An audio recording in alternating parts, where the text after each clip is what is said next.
back to Resistance Chicks, where your host's been... Okay, I haven't been here. You were here yesterday. No, 2 days ago. I have not been here in a really long time, and I've missed you. Anyway, we're your hosts, Leah and Michelle. Today's the 30th of August, 2019. I didn't even watch Leah's show. I don't know what all she covered. A lot happened. The end. That's funny. Later today, if you stick around, we're going to do a mail call. We have an amazing firsthand testimony email letter from Carrie that I'm going to read later about her daughter and sex trafficking. And then we have 2 different mail calls to go over, which I'm excited about as well. So we're going to talk about Comey and this IG report. We all waited like this, like, oh, when it comes out, the hammer's going to drop and they're all going to be sorry. Yeah, so, of course, all of us are pretty upset that this didn't end up in any criminal referrals. But as I was watching John Solomon on Hannity and I was looking at, the details here, there could be, and I hate to sound like the eternal optimistic. No, that's good. That this was small potatoes and that there are other bigger investigations potatoes in the pipeline that could really get Comey. What's very interesting about this is that this memo, looking into the leaking of these memos, where he supposedly went in. Look at this picture, by the way, the New York Post, leaker of the free world. That's good. Comey slapped for spilling FBI secrets to the press. The IG report is scathing against James Comey. However, the MSNBC title is definitely pro James Comey. They Right. said he didn't break the law. Oh my gosh. They just said we don't think that we can. We want to try to go after this one all the way because I guess the way James Comey says it was that these were his personal property, and the IG report says they're not your personal property. You went into talk to the president, and then you went immediately to write things down, and then he immediately met with his team called Crossfire Hurricane that was meeting, investigating President Trump, but they didn't. He said His told team the has whole a world name like that? it was a team. Okay. Yeah, it was investigating Trump, and they called it Crossfire Hurricane. It sounds like a club. He literally went in there to get dirt on President Trump, Right. And then he met immediately with his group that was trying to get dirt on President Trump. And then he wrote down these memos to try to get dirt on Trump. I don't think he got enough dirt on Trump that he wanted to. Now, he used this for and the IG report says this, he used this, his memos and leaking of the menus for his own personal political gain. Yes. And that should in and of itself be a crime, but I guess it's not a crime. So it's very interesting there. But let me go to some videos here so you guys can get an idea of what's going on. The fallout. A report on James Comey that came out just about 24 hours ago. It blasts the former FBI director for Did you guys know he's 6'8", by the way? No way. I knew he was tall. I didn't know he was 6'8". Yeah. He's in the wrong profession. Maybe he just doesn't have skills. Well, here's the thing. He's a known liar. He lied about playing for the NCAA in the college basketball. He lied about that. He didn't. Wow. Violating the Bureau's policies by leaking memos of private conversations he had with the president. So why isn't the DOJ prosecuting him? Joining us now, Jim Trusty, former Department of Justice prosecutor. That is the question. Why is James Comey not facing prosecution? Jim? Well, I think there's a couple of things. So we don't know 100%. But one thing is the nature of the information that he was kind of holding on to, memorializing, leaking to his press friends. The nature of it's not the same type of stuff that makes you worry to the utmost degree. It wasn't something where U.S. assets are going to be killed abroad because he's leaking out information that puts spies in harm's way, for instance. But here's the thing, the kind of the beauty and the irony of the whole situation. The Department of Justice looks at the facts that they were given by the Inspector General and they give a thumbs up or a thumbs down. And here they said, thumbs down, we're not going to involve, in this instance, a criminal prosecution of the former director of the FBI. It's so funny that basically Comey benefits from the way it's supposed to be. We have a model where prosecutors make decisions behind closed doors. They don't air all the dirty laundry they could air. I mean, frankly, if they wrote up a memo and talked about this case, it would probably read like the last 3 pages of the Inspector General's report, which is pretty damning, pretty scathing. But they do it behind closed doors. They say thumbs up, thumbs down, and that's it. And that's the way the system usually works. When the report came out, was made public, Comey tweeted out, he said, I don't need an apology, but a sorry, we lied about you would be nice. He seems to suggest that this report exonerates him. Does it? Yeah, I think he should have read the full report before he went out and started saying that stuff. I mean, it's the same kind of narcissism that kind of infects the whole process here. But the bottom line is this report is very damaging. There's a lot that you can do that's bad that doesn't necessarily lead to a criminal prosecution. This guy had his own mole working within the FBI to leak stuff to the New York Times. This guy was coming home from White House dinners and immediately writing memos because he's spoiling the fight with the president over losing his job. I mean, if he thinks that was a good day yesterday, wait till the Durham report hits. He'll probably call for a national holiday. And the Wall Street Journal had an editorial piece on all of this today. Here's the headline. The righteous former FBI director thinks the rules don't apply to him. And it goes on to read, these violations may not be crimes, and the Justice Department declined to prosecute after referral by the IG, but they are... The IG actually referred to the Justice Department for criminal prosecution, by the way. Right. Unacceptable in someone who had Mr. Comey's authority and has made his career assailing others for lesser offenses. They show again why Mr. Trump was right to fire him. You agree? Yeah, I mean, look, any president can come in and remove the director of the FBI for any reason they want, basically. He could say he's too tall, I want him out of here. So it seems like the only person that doesn't understand that was Comey, that he somehow felt entitled to this job. He was ready to fight with the president over it, ready to accuse the president of things, set up the special counsel. But this is all narcissism. It's all the type of stuff that most rank-and-file FBI cringe at when they hear about a director who was creating personal memoirs instead of actually doing his job. Yeah, and as you point out, he had sort of a designated leaker who was working for the FBI. That's the part that I think probably drives me nuts the most, John. It's amazing. A special employee is an almost unheard of thing, but he has one, an unpaid guy to come in, access information in the FBI, and then turn around and activate him as his intelligence launderer, his guy that can go to the New York Times instead of having his own direct fingerprints on it and leak out information that shouldn't be in the public sphere. James Trusty, a former prosecutor with the DOJ. It's pretty crazy. Okay, let me read some comments really quickly. Stuart the Brit says, Comey got away with treason. How nice for him. Doesn't bode well for getting justice against any other swamp monsters, ... Gio says, seems like Barr is letting the swine away with it. Hidden Hollow says, the rules don't apply to them, obviously. Donna Terry says, I think they should have another governmental agency called the Wrist Slappers. Now, that would be the busiest department in D.C. Stuart the Brit says, if it was any of us, we would have been locked away years ago. So, with all of those comments, here are my thoughts. Like you said, we've got big potatoes. We got small potatoes. I'm going to go with you and being the eternal optimist and say, I think they're waiting for the bigger potato. I think there's more that they have on Comey, and they're just like, you know what? Let's not address this right now until we get to the big potato that maybe gets everybody else. This is, yeah, the worst is yet to come for Jim Comey. At 6'8", fired FBI The Justice Department's internal watchdog on Thursday. James Comey moves through life like a shark's fin, well above the water level set by the rest of us. This brings attention, which he appears to enjoy. He really does. He loves the attention. He's really, a narcissist. Yeah. And somebody was on Tucker last night and said, I think a few years from now, you're going to open up the dictionary and you're going to look for the word narcissist, and there's going to be his picture. Now, remember, this really actually, when James Comey came out and said it would be nice if they would just say, I'm sorry to me, for saying bad things about me. Right.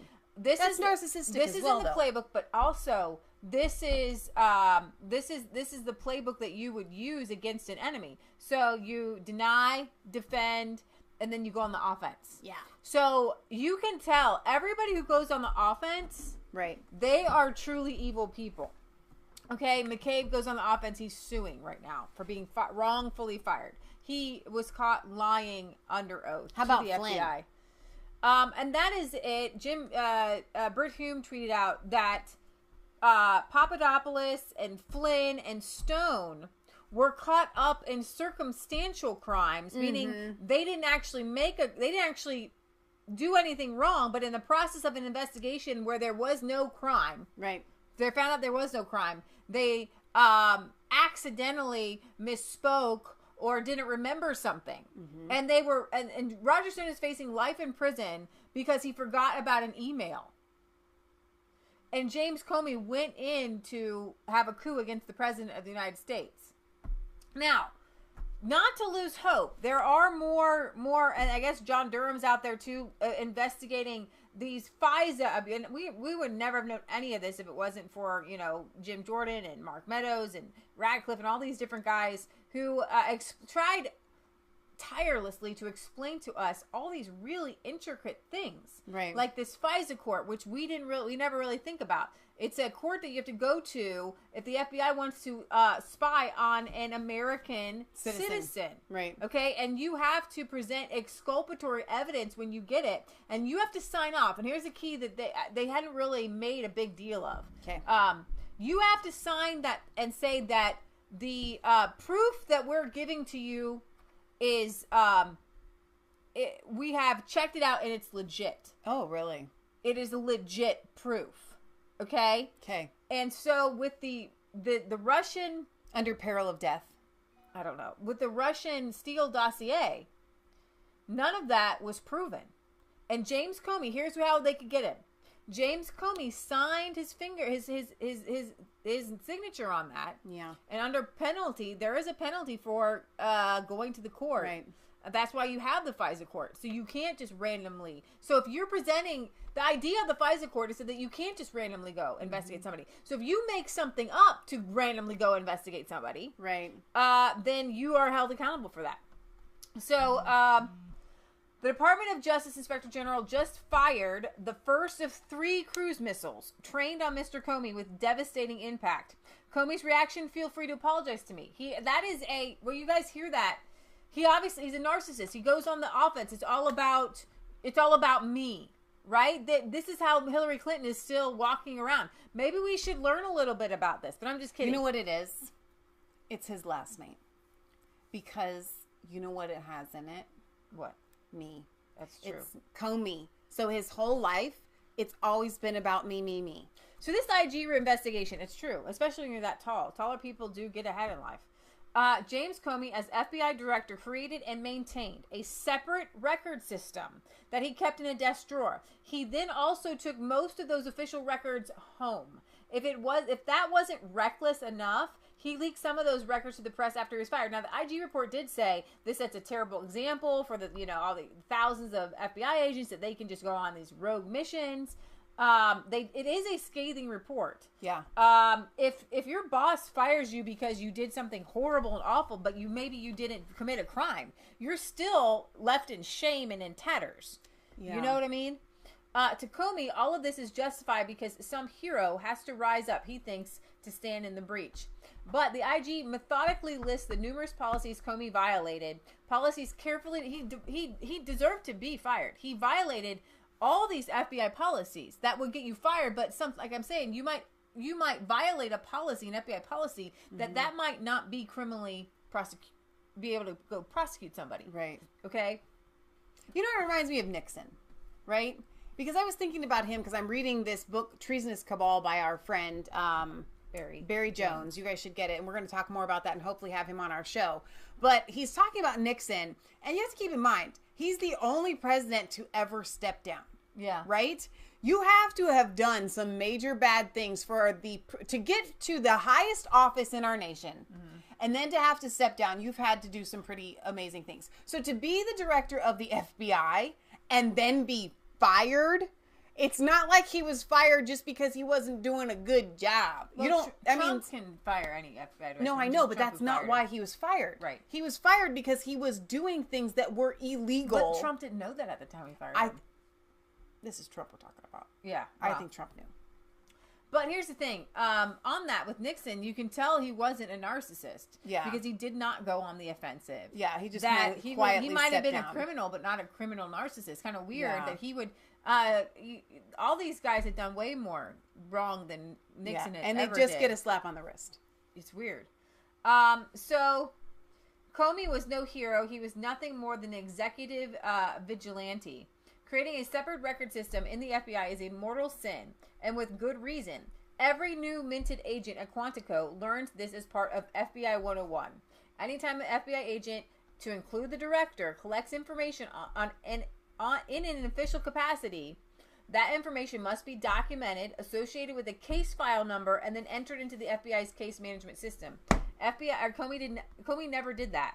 In fact, these were just personal. His notes. now infamous memos weren't entered into the FBI system until after he was fired. Now, his people, it was Strzok and Page and his inner circle that were to classify these memos afterwards. And in my opinion, your memos with the president would be highly classified. And so the point of leaking classified information is his team didn't classify the information.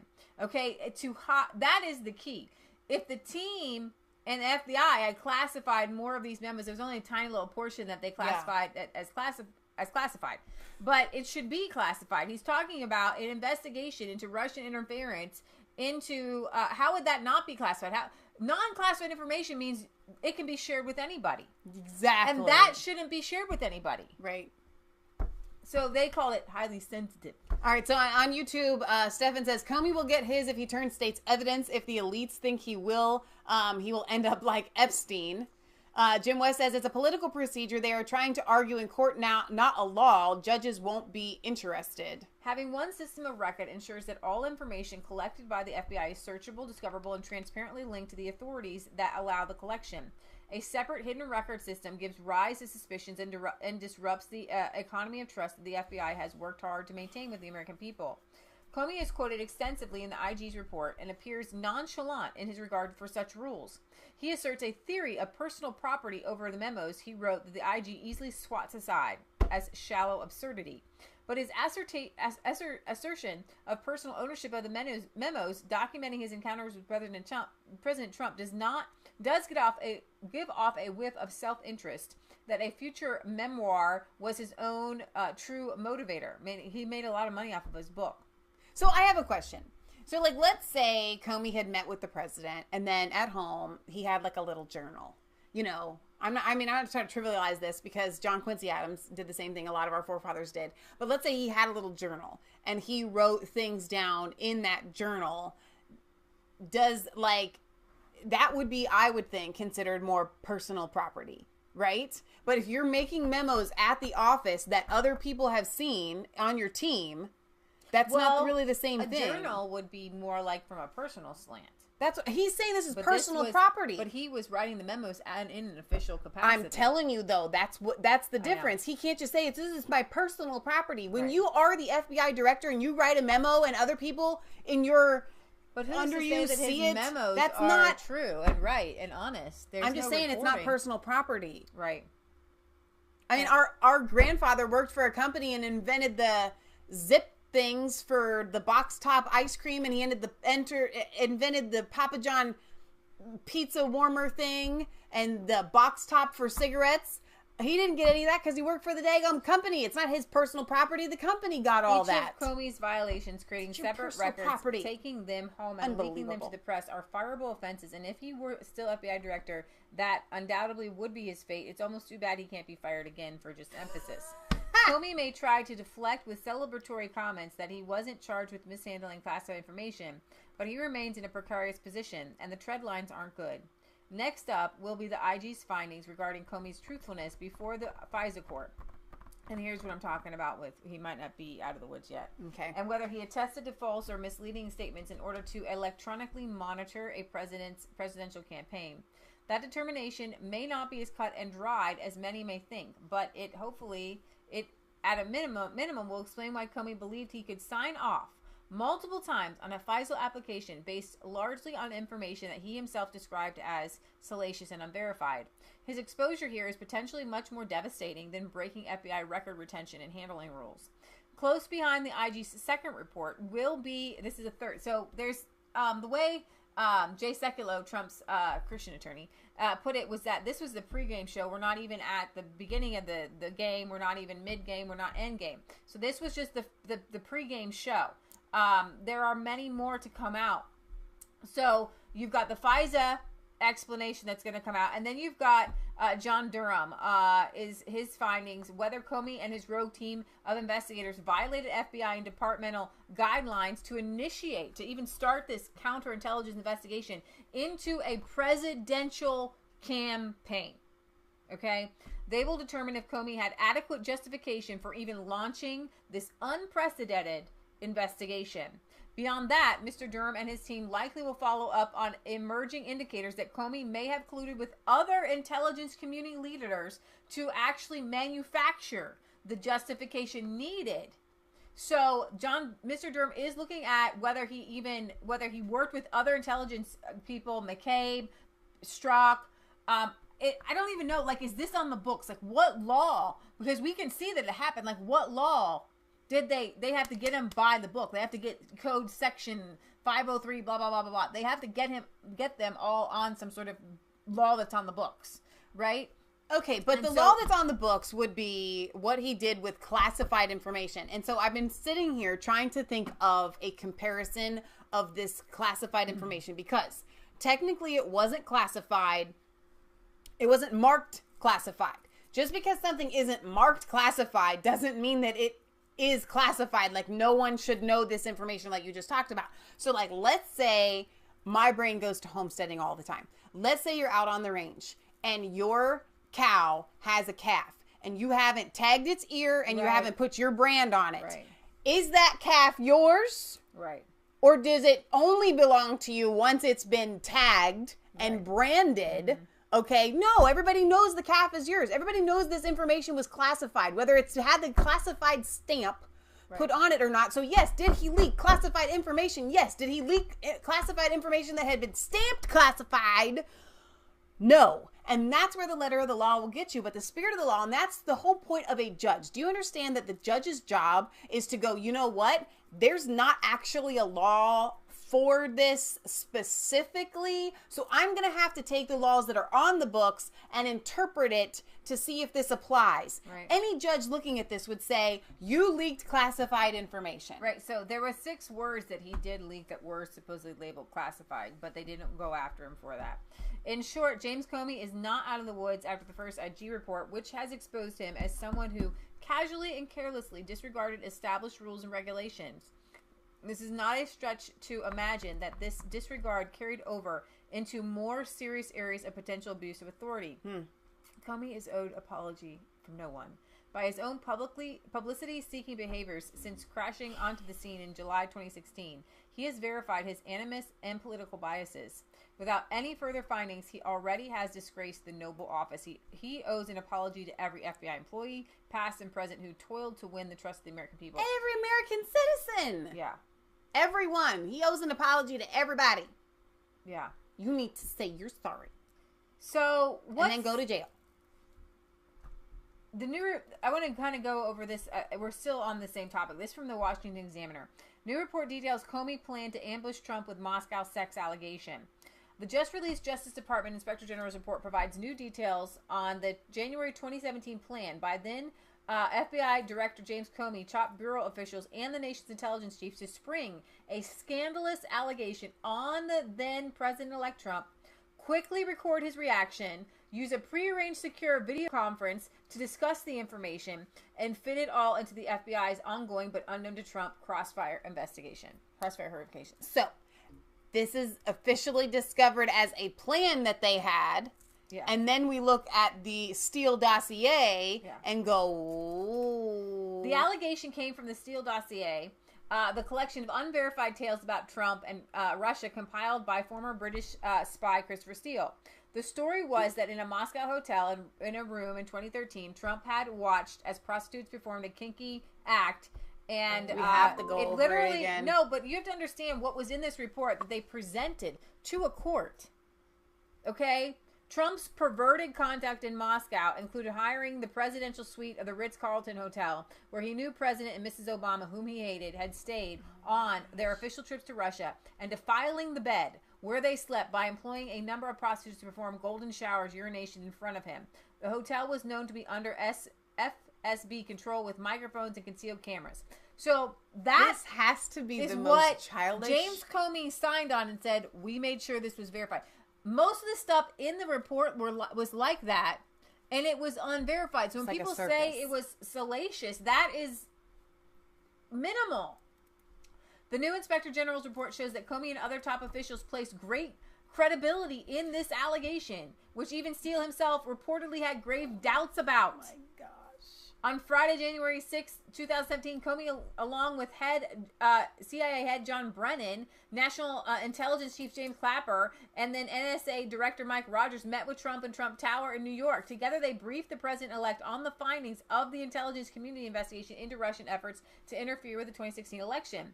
But the group, and especially Comey, had bigger plans than that. Before the meeting, they agreed that after briefing Trump on Russia efforts, the others would leave, and Comey would stay to brief Trump alone about the Steele Moscow sex allegation. Comey and top FBI officials prepared meticulously for the moment.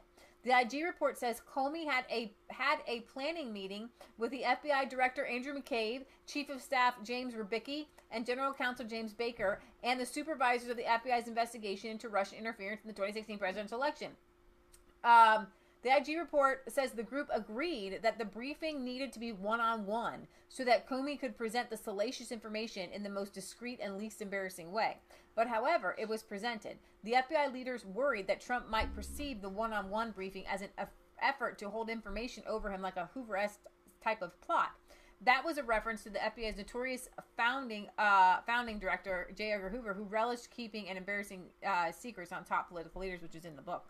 That you're talking about. Right. The group discussed how Trump might react. In particular, they considered whether he would make statements about or provide information of value to the pending Russia interference investigation, known as Crossfire Hurricane. Perhaps Trump would say something incriminating. The FBI officials this was entrapment of Trump. They're literally trying to entrap the president, just like they did General Flynn. Right. Is entrapment. So, can they get on entrapment? The FBI officials made plans for Comey immediately after leaving the meeting to write down everything he would remember about it, whatever Trump said. Comey also wanted to discuss Trump's reactions with top aides immediately. Comey told the Inspector General it was important for FBI executive managers to be able to share in Comey's recall of the salient details of those conversations. Okay? Bureau officials also wanted to be able to respond if Trump publicly misrepresented what happened in the encounter. Like, you're saying I'm your FBI director. President Trump, you can trust me. But you wanted to be able to counter whether something came out of that negatively, like Trump said something negative about you. Why? So preparations were made. Comey said he had a secure FBI laptop waiting for him in his FBI vehicle, and that when he got into the vehicle, he was handed the laptop and began typing as the vehicle moved. He worked on his account as the FBI car took him to the New York field office where aides had set up a secure video teleconference with Rybicki, McCabe, Baker, and the Crossfire Hurricane supervisors. Comey continued to work on his memo after that and sent the group a final version the next day. So I'm just wondering, when's the movie coming out? My personal property. When's on the the movie coming FBI out? laptop? It's my personal property. When's the movie coming out? Because this is movie-esque. It Is is. it not?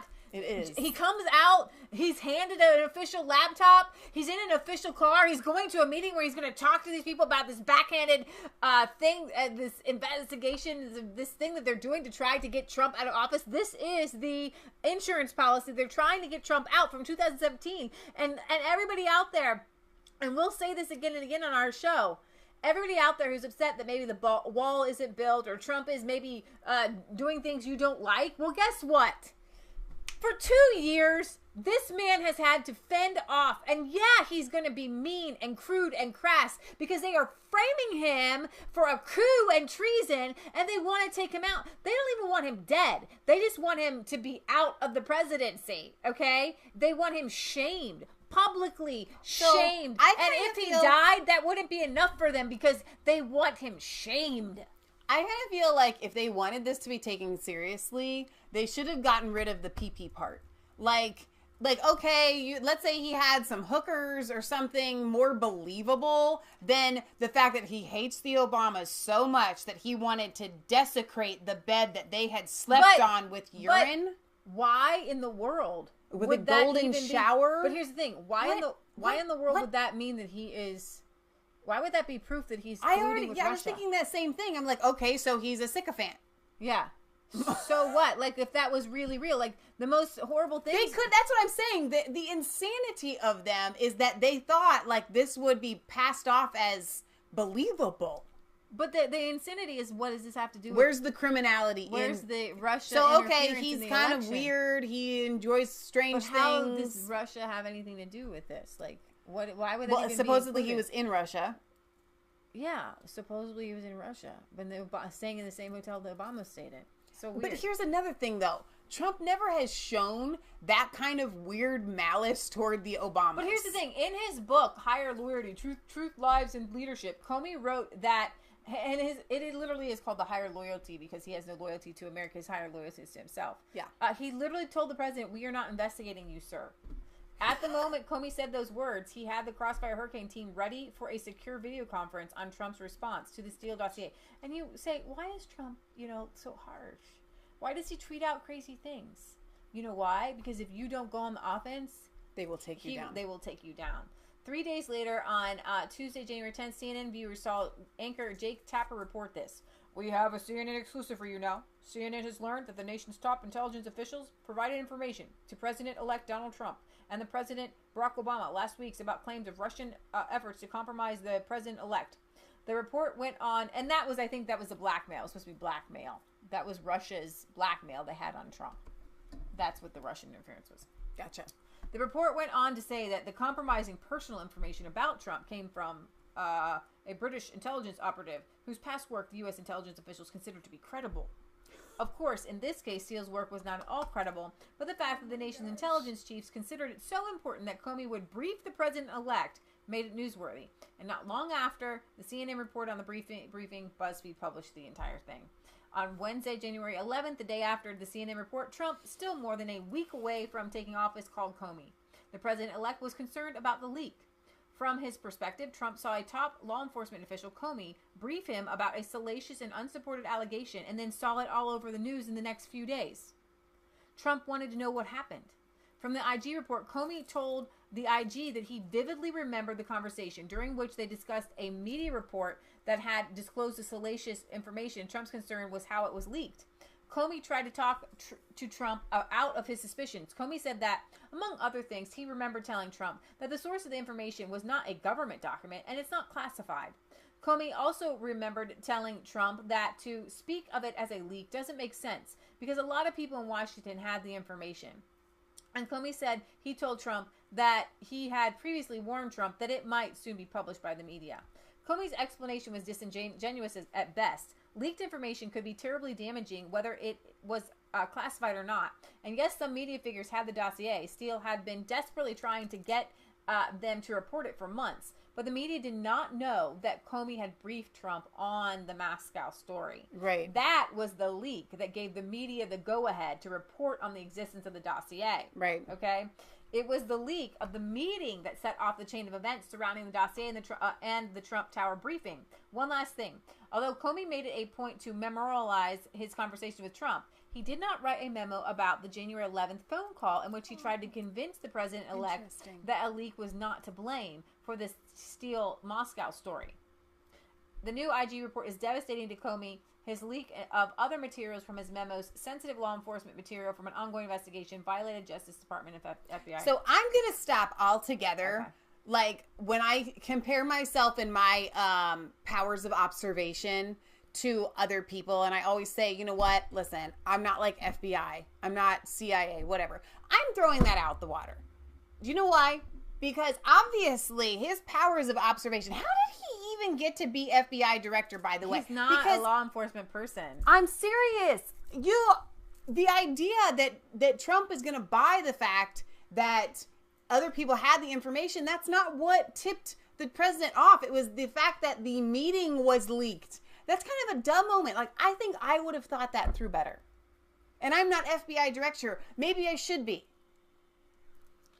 Raise your hand if Okay, you think and I so should one be. more article here on keep your powder dry. Comey is not out of the woods. Okay, so this person, this is written by Larry Johnson, not like the Libertarian candidate.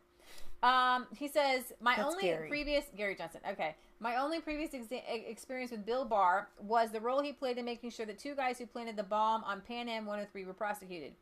Barr was a straight shooter and would not cut corners. I'm also friends with the person who worked directly for him during that period. That person insists that Barr is not going to let Comey and Brennan and Clapper off the hook. That person also has reminded me that Barr will do it by the book and do it fairly. With that predicate, I want you to focus on the core of yesterday's Inspector General report. It's very simple and concise. The focus of the OIG's investigation was to determine whether Comey violated department or FBI policies or the terms of his FBI employment agreement in his handling of the memos during his tenure as FBI director. Memos 2 and 7 contain small amounts of information classified as confidential level, and the FBI designation 4, 5, and 6 as unclassified for official use only. Comey was removed as FBI director on May 9th, 2017. Comey still had copies of these memos in his personal safe at home. The Inspector General Act of 1978, the OIG provided a copy of these factual findings to the department for a prosecutorial decision regarding Comey's conduct. After reviewing the matter, the department declined prosecution. As described in this report, we conclude that Comey's retention, handling, and dissemination of certain memos violated these agreements in his employment agreement. But Comey violated Department of Justice and FBI policies and violated his FBI employment agreement. If he had taken classified memos home and stored them, then he would have been indicted. But he did not engage in criminal activity with respect to classified information. He consciously and deliberately took steps not to keep classified information in his house. This is quite different from the conduct. To not keep. He consciously to not keep classified information in his house. Okay. This is quite different from the conduct of Hillary Clinton, who knowingly and intentionally kept classified information on her unclassified private server. Jim Comey is stupidly taking a victory lap over this report and insisting that he has been vindicated. I once considered Comey to be a smart person. Clearly he is not. He just pretends to be. His behavior today reveals an immaturity and hubris that confirms why he was fired in the first place. This is the second Inspector General report that blasts Comey for unprofessional and unethical conduct. Being unprofessional and unethical is not illegal and does not guarantee a prison term. The Inspector General is building a clear body of evidence that Jim Comey routinely and frequently violated, and I really think that that is where this is headed. I'm hoping to God that it is. If he comes out with this report, this is one body of evidence against Comey that he routinely violated these policies. Exactly. And where did they lead and for what purpose? Okay? So this actually is, in my opinion, I have goosebumps, is the basis for what could be the showdown, the ultimate showdown. So when you have this base of evidence, you don't have to resubmit it. It's already submitted. Exactly. Okay? The Inspector General is building, I have goosebumps, she really does. A clear body of evidence. They're standing up. That Jim Comey routinely and frequently violated Department of Justice and FBI policies and procedures. I want you to recall that what the Inspector General said about Jim Comey in his July 2016 press conference on the Hillary Clinton investigation. We determined that Comey's decision to make this statement was a result of his belief that only he had the ability and credibility and authoritatively convey the rationale for the decision to not seek charges against Clinton, and that he needed to hold a press conference to protect the FBI and the department from the extraordinary harm that he believed would have resulted had he failed to do so. While we found no evidence that Comey's statement was a result of bias or an effort to influence the election, we did not find his justifications for issuing the statement to be reasonable or persuasive. We concluded that Comey's unilateral announcement was inconsistent with department policy and violated long-standing department practice and protocol by, among other things, criticizing Clinton's uncharged conduct. We also found that Comey usurped the authority of the Attorney General and inadequately and incompletely described the legal position of the Department of Prosecutions. The same conclusion with respect to Comey's handling of the Wiener laptop. We found no evidence that Comey's decision to send the October 28th letter was influenced by political preferences, blah, blah, blah. Much like with his July 5th announcement, we found that in making this decision, Comey engaged in an ad hoc decision-making based on his personal views, even if it meant rejecting long-standing department policy or practice. We found unpersuasive Comey's explanation as to why transparency was more important than department policy and practice with regard to the activated mid-year investigation, while by contrast, department policy and practice were more important to follow with regard to the Clinton Foundation and Russia investigations. Comey's description of his choice as being between two doors, one labeled speak and one labeled conceal, was a false dichotomy. The two doors were actually labeled follow policy and practice and depart from policy practice. We found it extraordinary that Comey assessed that it was best that the FBI director not speak directly with the Attorney General and the Deputy Attorney General about how best to navigate this most important decision and mitigate the resulting harms, and that Comey's decision resulted in the Attorney General and the Deputy Attorney General concluding that it would be counterproductive to speak directly with him. Why in the world does Jim Comey celebrate being known as the FBI director who routinely departed from DOJ and FBI policy and practice? He did not follow the rules. He made up rules to suit his own personal fancy. The fact that Comey thinks that this is a worthy trait tells us everything we need to know about his lack of character and integrity. Another critical Inspector General report on Russiagate is still pending, and Comey faces great danger on this front. This one will cover, we talked about this, the FISA abuse. Yes. And so this person says, I think the DOJ did the right thing in not trying to prosecute Comey over the memos he drafted. It is a nuanced process crime and would be tough to present to a jury. Lying about the FISA warrant is completely different and more profound. Barr's Department of Justice should prosecute Comey and others on that issue. If they do not, then the cause of justice in our republic will be dead.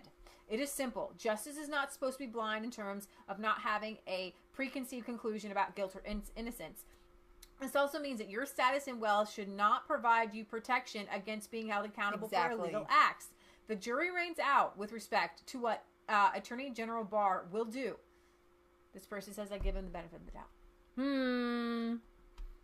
So, I'm going to give Bill Barr the benefit of the doubt, too, because I've looked into his eyes, obviously, via the internet, not in person. And I see somebody that honestly wants to get to the truth. And I don't think that he is... I do. I think you're right. I do think you're right. I don't think he's going to be swayed by, people. Nobody has any dirt on him that we, you know what I mean? It's not like he owes anybody anything. He didn't have to take that job. Right. It's like the worst job ever. And I'm hoping he is a straight shooter. So here's another clip I want to play for you guys. Oh, hang on. Former CIA officer Brian Dean Wright, a Democrat, slams disgraced former FBI Director James Comey after the Department of Justice report. Here we go. Wait a minute. It hasn't dinged yet. Ring, ding, ding. Donna Terry says, watch him pull a rabbit out of a hat. Wrong hat. He'll get got at some point. Joining us right now is a former CIA officer and Democrat as well, Brian Dean Wright. Brian, good morning to you. Such a pleasure. You told our producer yesterday, as a former CIA officer, I am beyond livid. Why?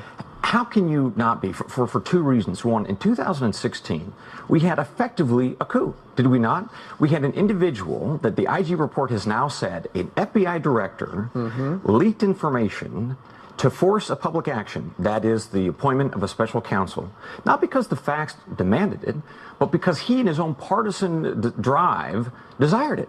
Now that's horrifying. Not only was that horrifying for Donald Trump or any president that could have been elected in 2016, the profound concern that I have as an American, forget Democrat, Republican, but especially as an agency officer, we have 35,000 employees in the FBI, tens of thousands of CIA officers who have access to some of the most profound powers and knowledge in this country. Now, what example does that set for them such that in 2020 or 2024, they can choose to use that information however they want to kneecap whoever they want, whenever they want?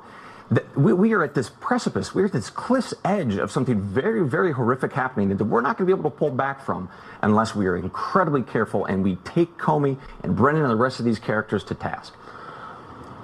You know, you put it as only somebody who has your background could. So what you're describing is this guy with a lot of power, top lawman in the country, was out for revenge against Donald Trump for political purposes. Precisely. And in 2020, if we have Elizabeth Warren or whoever on the Democratic side who happens to win, let's just say for argument's sake, you don't think there are going to be conservative or Republican spies who aren't going to be out for revenge themselves? And now what's the consequence for their behavior? There is none. They get a book deal. I mean, that's what Comey got. Right. So there is no jail time. There is no prosecution. There's nothing. And what about that? The Department of Justice declined to prosecute him in this particular instance. Precisely. Why?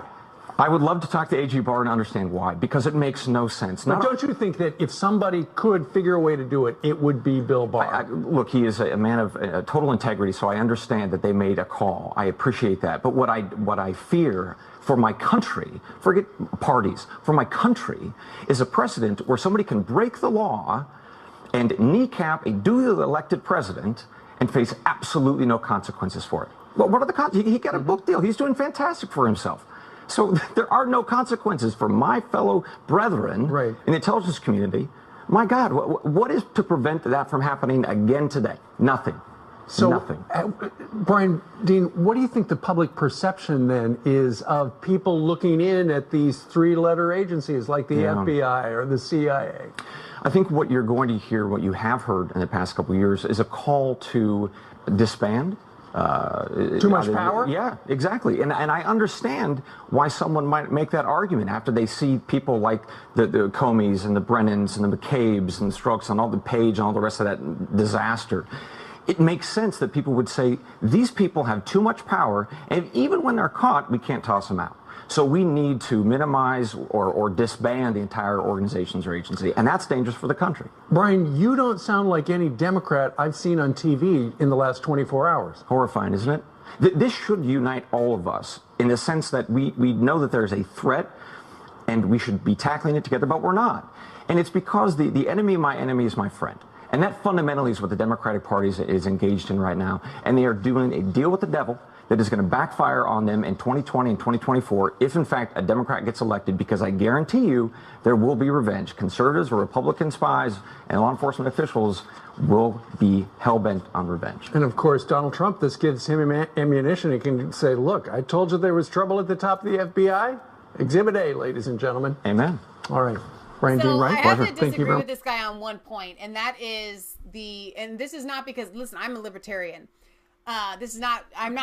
Republicans don't play like that by and large. And if they do, they're not actually a Republican. Here's the thing: they're like a McCain. Good at it. Yeah, they're totally not good at it. And like you said, if they did, they do it against the good people. Right. Like they did it. Like McCain did it against President Trump. Exactly. Like Republicans don't believe in that. You can get real Republicans don't believe. And I say this as somebody who's frustrated because Republicans, they never go on the offense. Mm-hmm. Never, ever. When have you seen a Republican go on the offense? They're kind of wimpy. They're such wimps. They sit back and they allow, Supreme Court justices to be nominated, and they don't pull a Kavanaugh. Hang on, though. What's more, though, there really aren't any Republican. And I think that's what it is. CIA, FBI agents. I mean, it's and the reason being is because it's not about left versus right. It's just about corruption. The FBI and the CIA, it's all about corruption.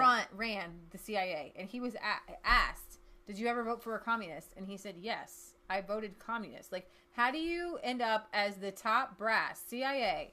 No, it's very simple. It's so simple. And you voted communist.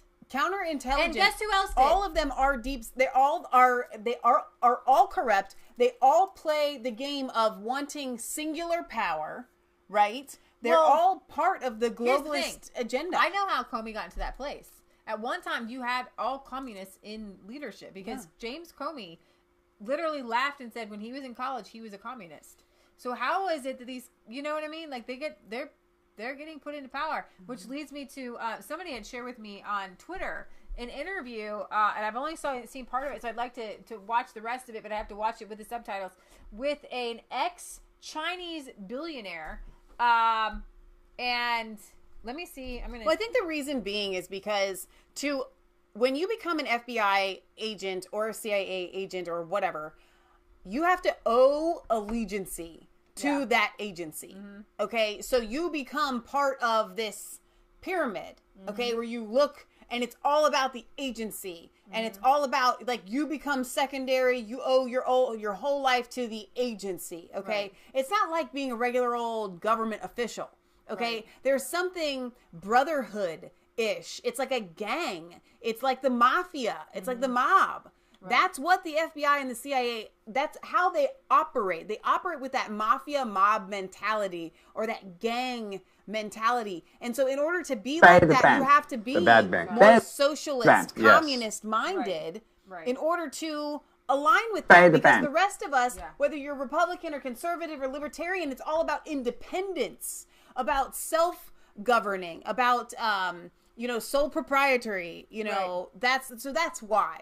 So this is a very interesting interview, and I've only like 15 minutes into it. But I wanted to let Did you you turn guys. the volume down? I will here. I wanted to let you guys know that it was out there, and maybe I don't even know if Michelle Exiled can put it. Chinese billionaires' accusations of China. I can get it and drop it in the description. So Kyle Bass is the interviewer with infamous Chinese businessman Gao Wengu, also known as the Miles Kwok, to hear a series of shocking accusations and predictions revolving around the Chinese government. Kwok provides his perception of the backstory behind several recent high-profile news items. There was a death. He said so I just kind of gave you some background from what I just was watching. China's economy is in the trillions of dollars. I think it's like 17 trillion or something that they were talking about. And they present themselves as taking 10% for the government and giving 90% to the people. Okay. But he says it's actually the reverse. The government takes 10% of that, right, like gives the people, or the government takes 90% and gives the people 10%. But within that, you have this quasi, weird economy where you're going to get a billionaire or something that comes up out of it. Right. Okay. And that makes sense. At that point, that's when China takes you down, takes you out. He says there's a couple billionaires. One, he gave him a year to die, and he died falling over a 2 foot wall in like France. Oh my gosh. And he had given him a year to die, and he died 363 days later. He said he thinks he's number 3 on the list himself. He has political asylum here in the United States because of all of this. Oh my gosh. And I'm going to see if I can just kind of get, maybe here, like when he talks about here, the plans that China has for the United States is what really perked my interest here. Because he says China's planning to take over the United States. Like they have plans to, basically. Well, we've been saying it, so it's interesting to see something then else. This is the year. You look before when you look what back. will happen. Yeah, what and you see everything that happened. Yeah, this has happened. Yeah. This is the few months about the actually the Yeah. chairman died Provence, the French. Yes. All the people. Miles Guo maybe talk us true. So he's just talking about this guy who died in France. That maybe this guy who was kind of killed. He says he was killed. So here he says the CCP. When he says CCP, that's China Communist Party. Have a strategy. The 3F America. CCP have a strategy. 3F America. Got it. Take you down. Yep. This is a strategy. And no for those that haven't seen you before on video, 1 year ago you predicted that the chairman of HNA would be killed within a year. Yes, sir. And 363 days later, he fell off a wall in Provence. Yes. Right? Maybe it was just coincidental. No. this is HNA, the chairman died. Yes. 1 year ago, I see the two guys, HNA. One is the president, one is the chairman. Must be one guy. One guy is dead in the 1 year because Wang Jishan want to kill him. Okay. Because they want, disappear any qualified information about corruption. They own the HNA. They kill people. They pay in the outside officially spy system. Right. So this happened. Then only one, me. I see the guy not is the take a selfie died the world. It's the Wang Jishan China CCP government kill him, murder him. And this is the concept of the government edifice of the Chinese Communist Party. In theory, they don't earn much money each year, right? In theory, but in practice, what you allege is there was this magical 28% shareholder of HNA that the New York Times wrote about that no one knew who owned HNA. It was an insurance company that started at zero in the last 8 years and rose to prominence. Yes. And there was a shareholder that no one knew who they were. Miles Kwok, you say that shareholder is Wang Kashan and his family. Yes.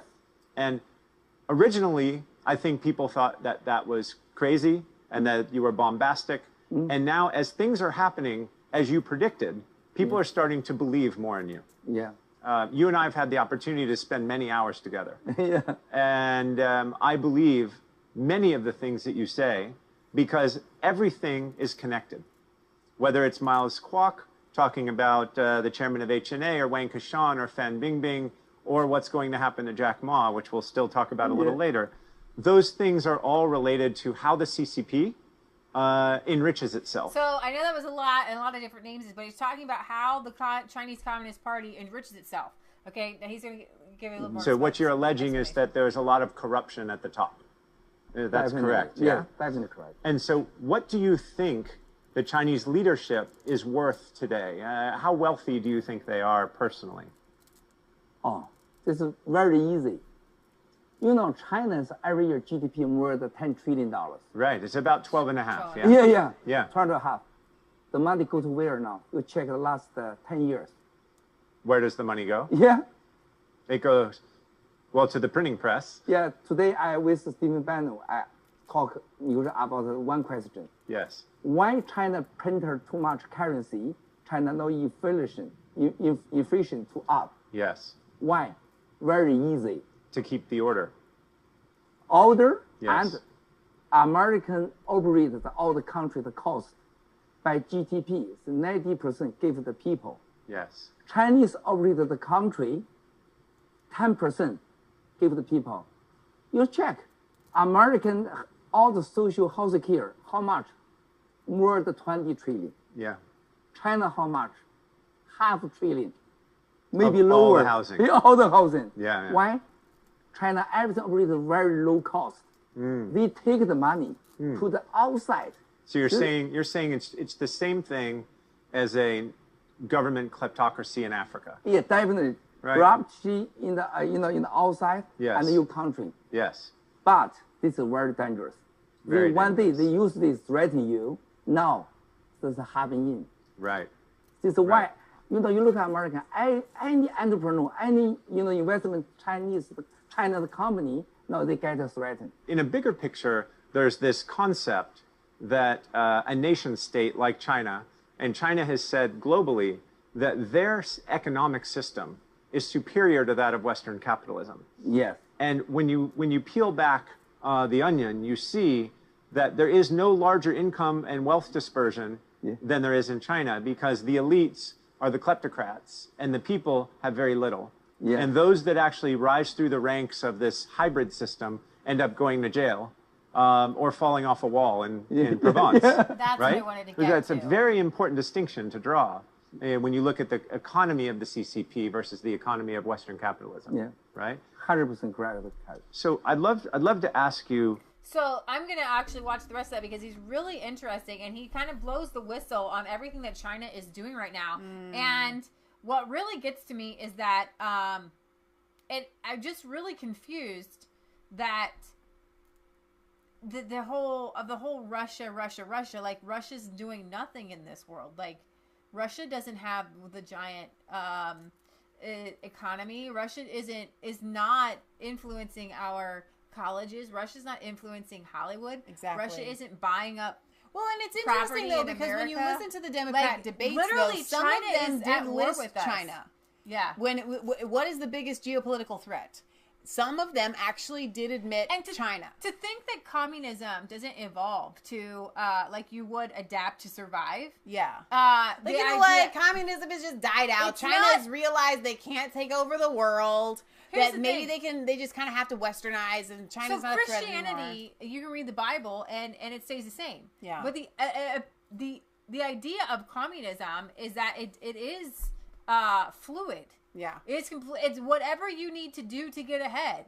Whatever you need to do to gain control. Whatever you need to do to have government control of the people, you do it. Well, so it's it doesn't just matter if communist Russia did one thing and Chinese communists did something in the 50s and 60s and 70s. Yeah. Their idea is global dominance. And their idea of global dominance at one point meant owning the land. Yeah. But they've switched. Global dominance, they realized they've kind of put that to the side. They said global dominance is in the financial markets and on the internet and in their minds. Yeah. So China doesn't need to necessarily come over and become the Chinese government of the United States if it can have your mind, if it can have your economy, if it can suck life out of you.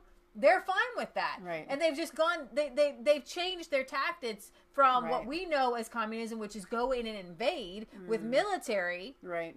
If they were making a military advance like they're making an economic, intellectual advance, we would be at full-blown war with them because we're being invaded by communists. Absolutely. Like, seriously, this is not a foot war, but that's what we were talking about before. The wars that we're fighting right now, like with McCabe and Comey, these aren't foot wars. These are intellectual wars. These are internet wars. These are wars that are ultimately spiritual wars. And God is allowing us to fight them if we will fight them. Right. With our... you don't want to fight with your guns, but if you don't fight with your mind and with your spirit and with your intelligence, you're going to have to fight with guns. Right. Go ahead. Oh, no, I was just sorry. I wanted to catch up on the chat. But, okay, so what this reminds me of is, do you remember the name that Panera Bread was before it was Panera Bread? It was that way for, like, a something bakery. St. Louis Bread Company. Yeah, okay. So, all of a sudden, they become Panera. And now, the St. Louis Bread Company, we had nothing to do with them. Our food is not the same. It's not going to taste the same. We have changed our name. We have rebranded ourselves. That company is dead. Forget the fact that we're using the same buildings. Forget the fact that we're using the same employees. We've given them new hats and new t-shirts. Okay? This is completely different than the St. Louis Bread Company. We're not the same company. We are now Panera Bread, completely different company. That's what China is trying to make you believe, and people are buying into it. Yeah. We are not communist. We have changed our name. We are completely different. We are woke. We are broadening our horizons. We have now allowed people to have more than one child. They can have two. Yeah. Duh. I mean, we are as Western as it gets. Now they're forcing people to have babies. Okay, and so the idea that China is not going to try to take over the world, it's just silly. Because they are the same. They are exactly the same. So this company, Huawei, has been in the news lately, and our country has actually put a moratorium on this Huawei company, and I guess even arrested one of its chief officers. Huawei, just so you can have a visual. So this Chinese company, Huawei, is the world's largest telecommunications equipment maker and has close ties to the CCP, the Chinese Communist Party, and the People's Liberation Army. Bannon, and this is from an article about Bannon, and I think that Bannon might be able to do more good on the outside than on the inside, but he is the one who really showed Trump, hey, we're literally at war with China right now. And that's why Trump is doing the tariffs and the different things. I think that if Bannon were there and there was no coup, we would be a lot farther along. Commercial break. Can we do a commercial break right now? Okay. Can I? Sure. Okay, so this is 100% off topic. Okay, it would be helpful if you saved your comments or sent them to me in an email so that I don't have to make commercial breaks in the middle of the show before the comment goes away. Okay, but I do want to help you out. Lancer737 says, Mass Faith 3, I'm having trouble with a popular Antifa Twitch channel. They are preaching that Jesus was a socialist and everything he taught supposedly proves what they claim. And then somebody had listed something. He said, I agree, but it's just hard to debate these people. I even told them that one of the 12 disciples was rich, but they kept on mentioning Jesus destroying the merchants at the temple. Now, okay, so I'm going to give you something very, very simple.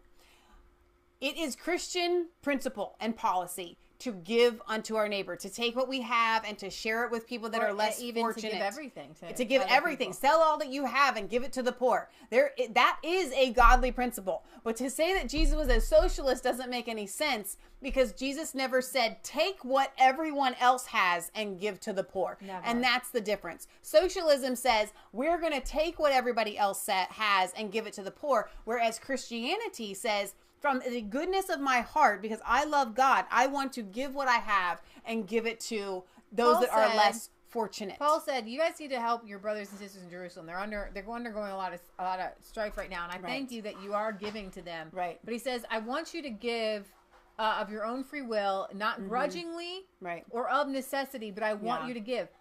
And so I think that sometimes Christians, we get stuck in this rut where we're trying to defend against socialism and against communism. Yeah. But at the same time, we turn our hearts cold towards the people. We need to go against these giant billionaires. And when I see like Donald Trump, he's losing money, taking care of our country, and he is foregoing his salary. Those are steps in the right direction. Right. But there should not be billionaires. I think billionaires, and here's the thing, it doesn't mean that they can't be Christians. The rich young ruler came to Jesus, I almost said Trump, came to Jesus and said, listen, what do? I want to follow you. I've kept all the commandments since I was a kid, like all of them. Like I've done everything. And he goes, you know what? You've done well. This one thing you lack. Go sell all you have and give to the poor. And it says he went away sad, but it doesn't say what he did.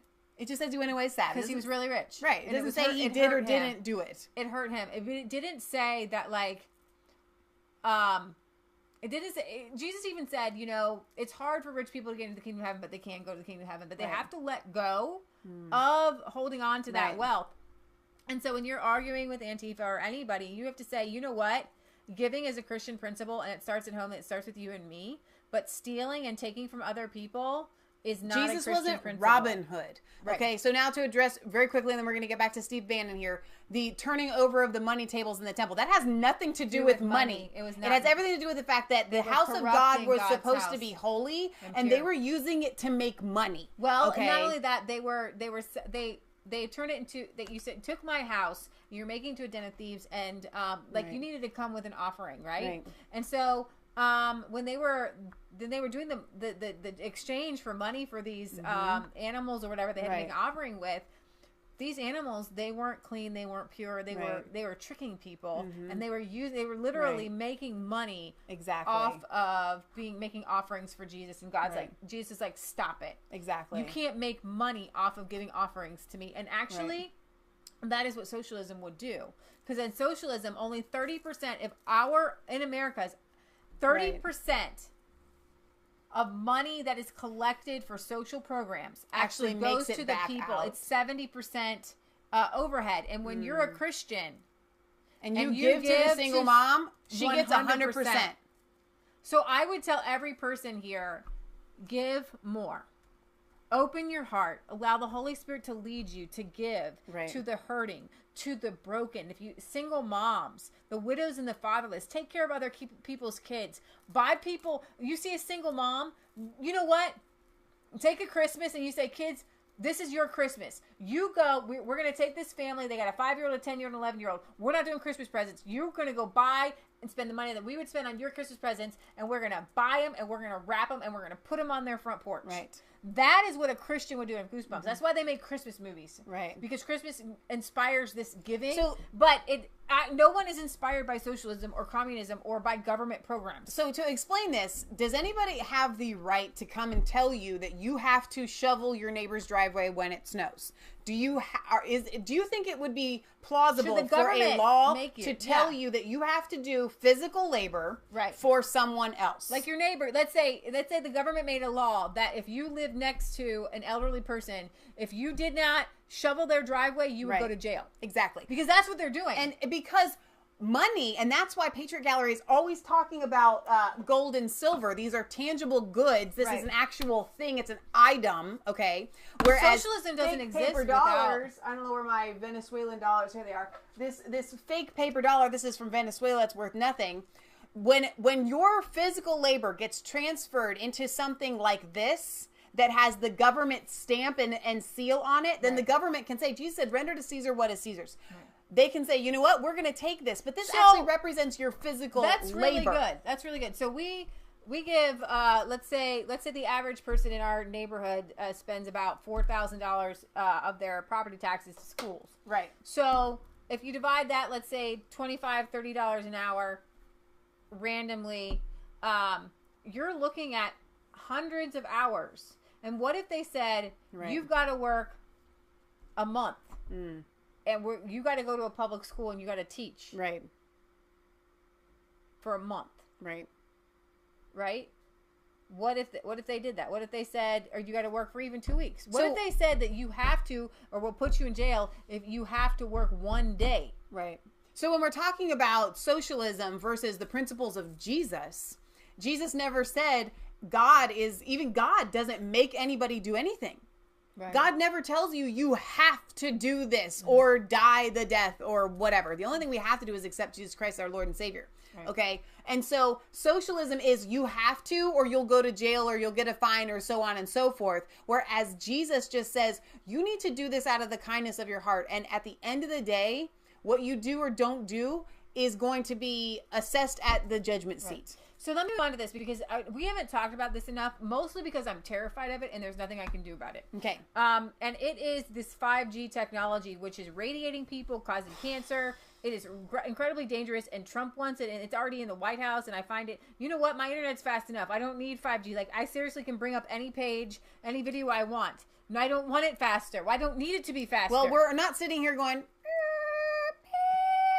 Well, we're on Wi-Fi. We're on Wi-Fi. We're talking about your cell phones, but yeah. What I'm saying is, we don't have dial-up anymore. It's fast enough. Anything beyond dial-up is fast enough. Right, exactly. So he says it's the ridiculous. backbone of the future of technology is 5G. Bannon said in an interview with Epoch Times, and this Huawei company is vying for control of 5G, and so the fifth generation of cellular mobile communications. Right now, the path that Huawei is taking as a front for the PLA, the People's Liberation Army of China, is to basically take over the networks and the components throughout the world. They want to own 5G, be in charge of 5G, and then they're in charge of everything. Right. If we allow this to happen for even a couple more years, Huawei is going to control basically the communication systems of the West and therefore be able to control the West. Under the laws in communist China, companies have to cooperate with Chinese authorities and grant access to data when asked. You know that if you go to China, you have to give them all of your, and that's what you're talking about, intellectual property. Trump's like, you're taking our intellectual property. Literally, they're like, hey, you want to manufacture this car in China? Well, give us the plans. Oh, look, we come up with our own car. You know, they take your technology. Well, they don't just do it with cars; they do it with everything. It's all down to the littlest things. Down to China was making knockoff solar eclipse glasses that would damage your eyes, and you had to look for the USA-made ones. Right. That looked exactly the same.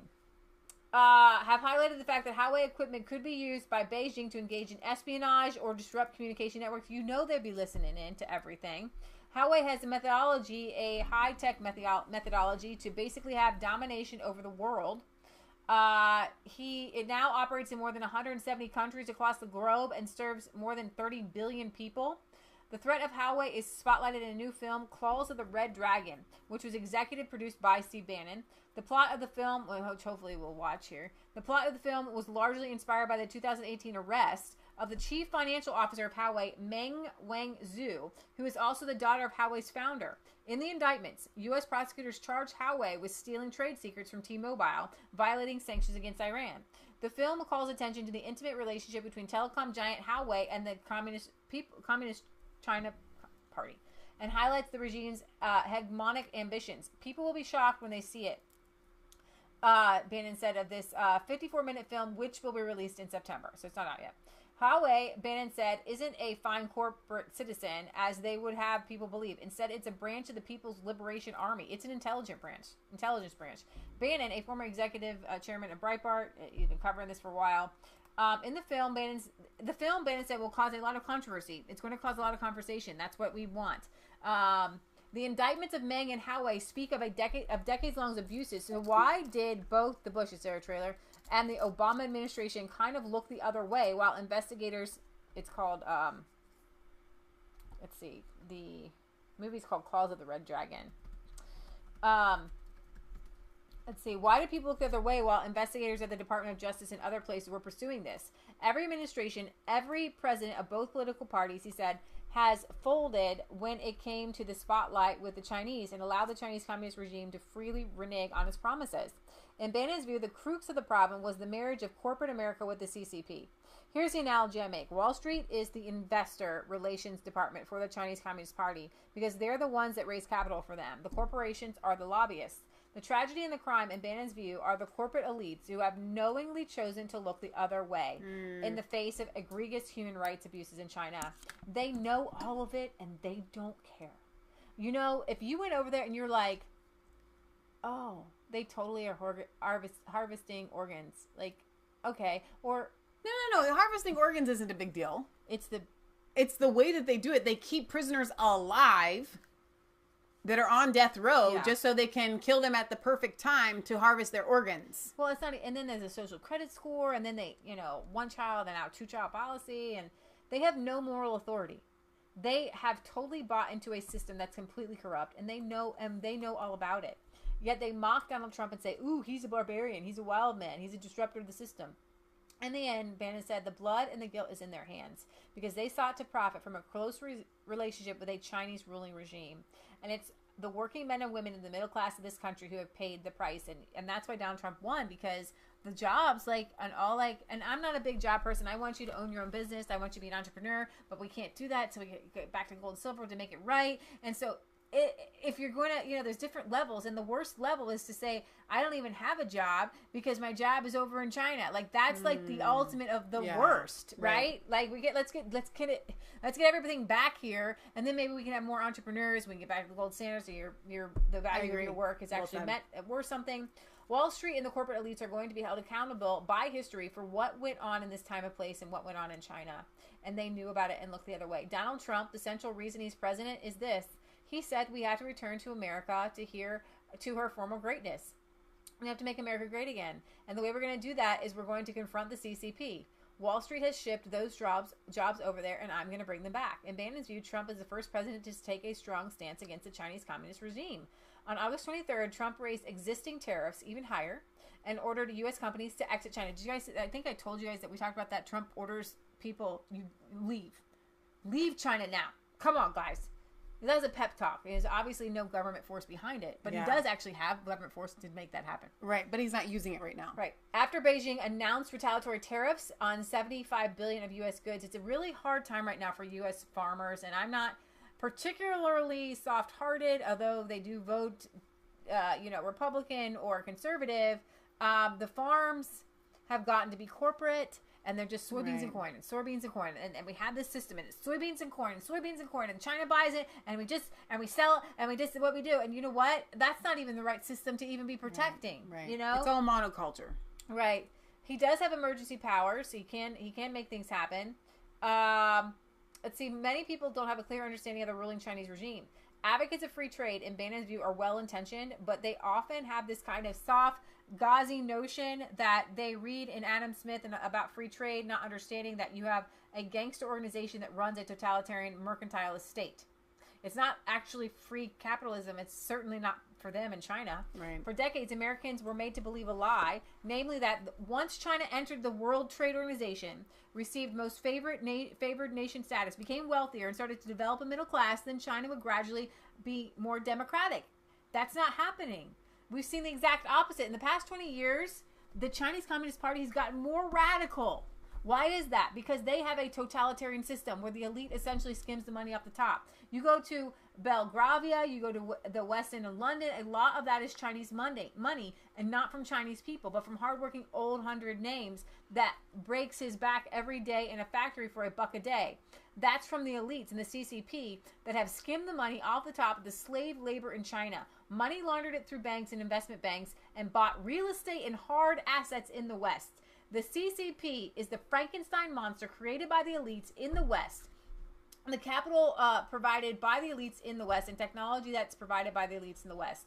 And so hang on, because I talk about this a lot, and I don't know why I have it in my mind that you've disagreed with me, because I know that you don't. The Chinese, and it's not just the Chinese, there are a lot of foreign powers, but especially the Chinese are buying real estate here in the United States. No, they do. And legit hard assets. So it's not just enough for us to say they own Hollywood, which they do. Right. Okay? We've but they are talked about it on buying the show. hard assets. They are buying land. They are buying real We estate. should take it all back. I think as a government, this is the United States. I think that no I don't Chinese think that person should own land here. Exactly. No, I don't think they should be allowed to own land here. I think we should just take it all back. And that's my version of it, Make America Great Again. Some people would say, well, that's the communists that you would take property. I said, no, you did it wrongfully. You did it illegally. This belongs to U.S. citizens. I'm sorry. Goodbye. Yeah. But I do have this trailer if you want me to play it. I will, but I think we're going to segue right here into Hong Kong. So I'm going to play that in a second, but I want to make this segue. He says the defining event, I believe, in the first half of the 21st century is the freedom of the Chinese people. I think the freedom of China starts with Hong Kong, and I think it's going to spread from there. The people in Hong Kong are among the most orderly and decent folks on earth. I mean, if you know, they're very polite. Yeah. They're always taught to be nice and polite. Right. And Chinese is blank blank, and I just no, and don't F this, and don't be violent. We try not to be violent, but we just want our freedom. It's they're trying to find this perfect. And I've given them a hard time but gloves are off, man. You're going against China. The people in Hong Kong are among the most orderly and decent folks on earth. If you've ever been there, it's basically a rock island with no resources. That the grit and the determination of the Chinese people, coupled with English common law, has created the third greatest capital market in the world. There are different things to DNA, and Asian people tend to have a different. Doesn't mean they're better people, but they do. They have a different intellect. It's a higher intellect. They just say Asians have a higher. They're just able to. Well, they play the violin and the piano, and the way that they can work with technology. And it doesn't mean it's better. You can do it for evil too. You know what I mean? I agree. They just have more like Einstein's. Is what I'm saying. Right. Historically, Hong Kongers have tended to be apolitical and business focused. In Bannon's view, it doesn't mean they're moral focused, by the way. Yet now millions of Hong Kongers have flooded the streets over the past few weeks to protest an extradition bill, and we talked about this. And we're gonna segue into that because we're gonna talk about the fact that China has started to put its foot down, and Donald Trump, I think, is watching on the sidelines because he made a deal with Chinese Communist Party to raise the stock markets, and Trump is he's walking this really fine line because he knows that he's got to back and support the freedom of Hong Kong, but he also knows that China is a major player in our economy, and if we don't have China, but see, China doesn't have us, so it's a tricky thing. But go ahead and play the trailer here, and we'll move on to Hong Kong a little bit.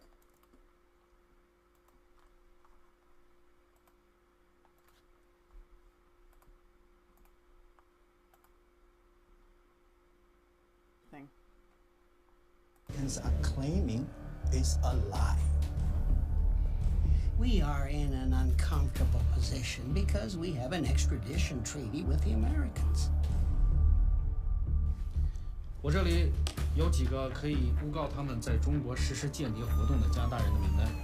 I think the entire U.S. government is fed up with China going afoul of international laws. They just arbitrarily sentenced a Canadian to death. There's no telling where this retaliation will end. You need to be straight with me, because if I'm going to survive in here, I need the truth. It's a mess, Michael. I'm not sure how it's going to be fixed or when. It's faster, easier, and ultimately cheaper to achieve power through cyber technology than it is to build traditional military weapons. In short, Washington is their Trojan horse. I think you should take the lead on this story. This is a crazy accusation by countries who are jealous of our success.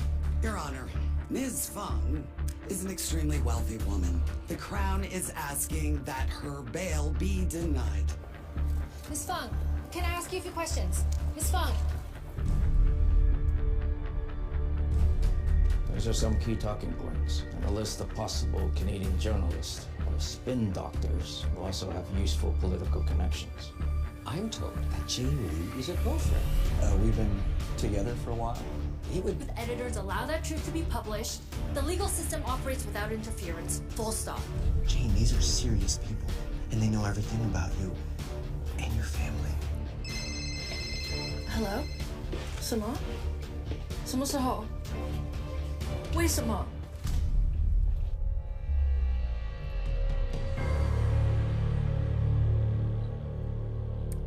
So that looks really, really good, and I'm really proud of Steve Bannon for putting that together because that is awesome, and it's really necessary.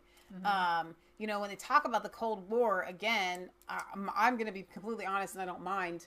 My education, even my homeschool education, kind of failed me there.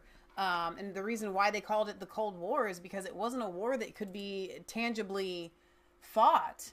And we are entering into another, I think we're already there. Into another Cold War era, and I think it just hasn't been given a name and it hasn't been publicly acknowledged. Right. So this is a little clip from PragerU about Hong Kong here, and we have. I think I need to turn my thing back on, just to kind of give you an idea. Again, it's kind of important to know what's going on. And then I'm going to talk about how China is cracking down. They're starting to arrest the leaders of the movement here. Whoa. Maybe turn it down to start with. No? Okay. Hong Kong is protesting China's communist government. Protesters have demonstrated and clashed with police in a push against increasing government control. You can read it. They also sang the U.S. national anthem and waved U.S. flags, demonstrating their fight for freedom. In June, millions protested a bill allowing China to extend surveillance into Hong Kong. The extradition bill would allow China to seek and arrest anyone living or staying in Hong Kong it deems are threats, even tourists. The Communist China regime is cracking down to remove freedoms that Hong Kong citizens have enjoyed since the British returned the nation to Chinese control in the 1990s. Hong Kong has been a long-standing beacon of freedom in Asia. Its citizens deserve to defend their freedoms against the tyranny of China's communist government. So, we now have... It's really scary to think about, right? So you're a tourist, and we've all known this. Like, I grew up knowing. You go to China, it's possible you're never coming home. You are going to be put into some sort of camp where your family will never hear or see from you. Somebody put drugs in your bag or whatever.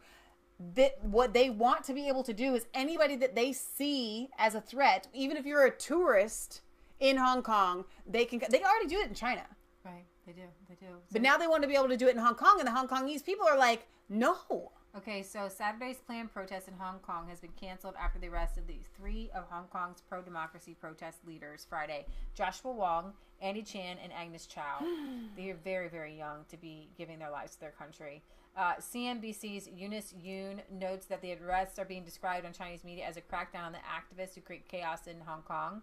The pro-democracy activist Joshua Wong was released from jail hours after he was forcibly pushed into a car by police. Agnes Chow was released as well. Saturday's planned protest marking the 5th anniversary of the 2014 event, which sparked the Umbrella Movement, has been canceled. Bonnie Loung from the Civil Human Rights Front said, "The appeal board has just rejected our appeal. Our first principle is always to protect all the participants and make sure that no one could bear legal consequences because of participating in the protest that we organized. However, because of the appeal board's decision, we can see no way that we can keep this principle and also continue our march and protest." Wow. Therefore, the Civil Human Rights Front has no option but to cancel the march tomorrow. The Civil Human Rights Front would like to sincerely apologize to the public and hope you can understand what we explained and the difficulty we are facing. At the same time, we understand that the right to march and the right to protest is a human right, and it is very important to Hong Kong people. They're going to continue to apply for more marches and rallies. I think the police are using all kinds of excuses to arrest all kinds of people, including us. They arrested Joshua Wong and Agnes Chow this morning, so there is a real danger we could face the same consequences as well. We will try our best to preserve the CHRF as a legal organizer. If we do otherwise, the police may use that as an excuse to give us even more trouble in the future. It will be interesting to see who does come out and what Hong Kong, possibly Beijing authorities will do about it. Hong Kong pro-democracy activist Agnes Chow has... Okay, we're going backwards in time here. I am kind of worried about this, though, because... Yeah. Anytime... See, these people are peaceful. So peaceful that they have canceled their march to protect anybody that would go. Yeah. So what I foresee happening is that the powers that be will send infiltrators in to make it look like a bunch of violent people showed up. Yeah. And then it gives these guys who are peaceful a bad name. Yeah. So Beijing's role in directing the Hong Kong government throughout the extradition bill protests has been widely assumed. And following the arrest of the 3 protest leaders Friday morning, as well as the cancellation of Saturday's march, the long-anticipated crackdown, complete with a rotation of the People's Liberation Army we were just talking about, appears to have finally started. But in case there was any doubt left in your mind, Rodgers published a lengthy report Friday detailing the extent to which the Chinese Communist Party has directed the Hong Kong government's response to the protests. Hedge fund manager Kyle Bass noted on Twitter that the troop rotation in Hong Kong looks more like an invasion. Fortunately for them, the detained protest leaders, a group that included Joshua Wong, they have been released. Earlier this summer, Lam submitted a report to Beijing that analyzed the protesters' demands and issued a finding permanently withdrawing the extradition bill could help placate the people and end the protest movement. But Beijing was, unsurprisingly, firmly opposed to this or meeting any of the protest demands. Wow. The Chinese central government rejected Lam's proposal to withdraw the extradition bill and ordered her not to yield to any of the protesters' demands at any time. 3 individuals with direct knowledge of the matter told Rodgers, "While it comes as no surprise that China would be unwilling to show any weakness in dealing with the Hong Kong protesters, the Rodgers report for the first time offers concrete evidence of the degree of which the Chinese Communist Party is calling the shots in Hong Kong. Lam's report was prepared for an August 7th meeting in Shenzhen, with the senior Chinese leadership intended to examine the feasibility of the protest movement's demands and how ascending to some of them might help restore order. Ultimately, the Chinese leadership decided not to take any action on the protesters' demands, particularly when it comes to the withdrawal bill, which Lam has said is dead but not completely withdrawn, or investigations into excessive use of force by the police. Lam's report had been submitted to the central government, so they said no to all 5 demands. The situation is far more complicated than people realize. As Rodgers pointed out, the extent of Beijing's influence strikes at the heart of Hong Kong's one country, two systems government, which promised the city a high degree of autonomy, particularly at a time when the former British colony is facing its most serious political crisis since it was returned to China in 1997. Senior pro-Beijing politician Ip Kwok Hem, a member of Hong Kong's ruling executive council, told Rodgers that if the central government won't allow something, you can't do it. A senior businessman who attended the Shenzhen. It's just they say Shenzhen. Meeting Says Shenzhen. Has met with Lam recently. Said her hands are tied and Beijing won't let her withdraw the bill. At the meeting, this head of the Hong Kong MAO said in public remarks that if the unrest persisted, the central government would intervene. So, for those of you that don't understand, and I didn't quite understand it until we started covering it, when Hong Kong was given back to China, there were safeguards that were supposedly put in place so that Hong Kong wouldn't have to be swept into communist China. They were going to be allowed to remain like kind of autonomous and a little bit independent because they were already westernized. And if China, and they already have, and that's what they're trying to do, but if they betray this treaty that was kind of put into play when Hong Kong was handed back over to China from Great Britain, then the world could step in. But Great Britain has the responsibility to do so. This is all about money. It's all about power. Right? Because Hong Kong is the 3rd largest city economy in the world. Right. And China wants to be able to arrest people and just take whoever they want, take their money and take everything. Because when you've arrested somebody in China, you can have everything. You can take all their stuff. So they look at it as... I think that the ultimate goal of a communist spirit is expansion. It's never enough. Right. It's never, ever enough. It's like a drug. All right. So, we're going to move on here. On Tuesday, the YouTube Susan, I don't really want to talk about this because it makes me sick to my stomach because I hate Hope's getting up and the Hope's getting dashed, but I did a show and, you weren't here, and Owen said, look, the ban on InfoWars has been lifted. It was a hoax. It wasn't a hoax, but this is what went down.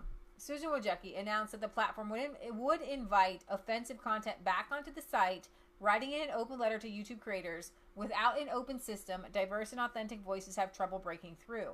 I believe preserving an open platform is more important than ever. In response, InfoWars relaunched its War Room YouTube channel, which boasted 2.4 million followers before being terminated last August for violating YouTube's community guidelines. The first new video uploaded to the new War Room channel featured host Owen Schwarter celebrating Wojcicki's announcement and was titled "Breaking." YouTube CEO says Alex Jones and InfoWars ban is over. Wojcicki didn't mention InfoWars in her letter, but this is how he literally interpreted it. Since going live, War Room has uploaded 13 videos, but it didn't last long. Shortly after Vice published their article noting that Schroer's last video had been up for 17 hours, YouTube deleted the InfoWars channel.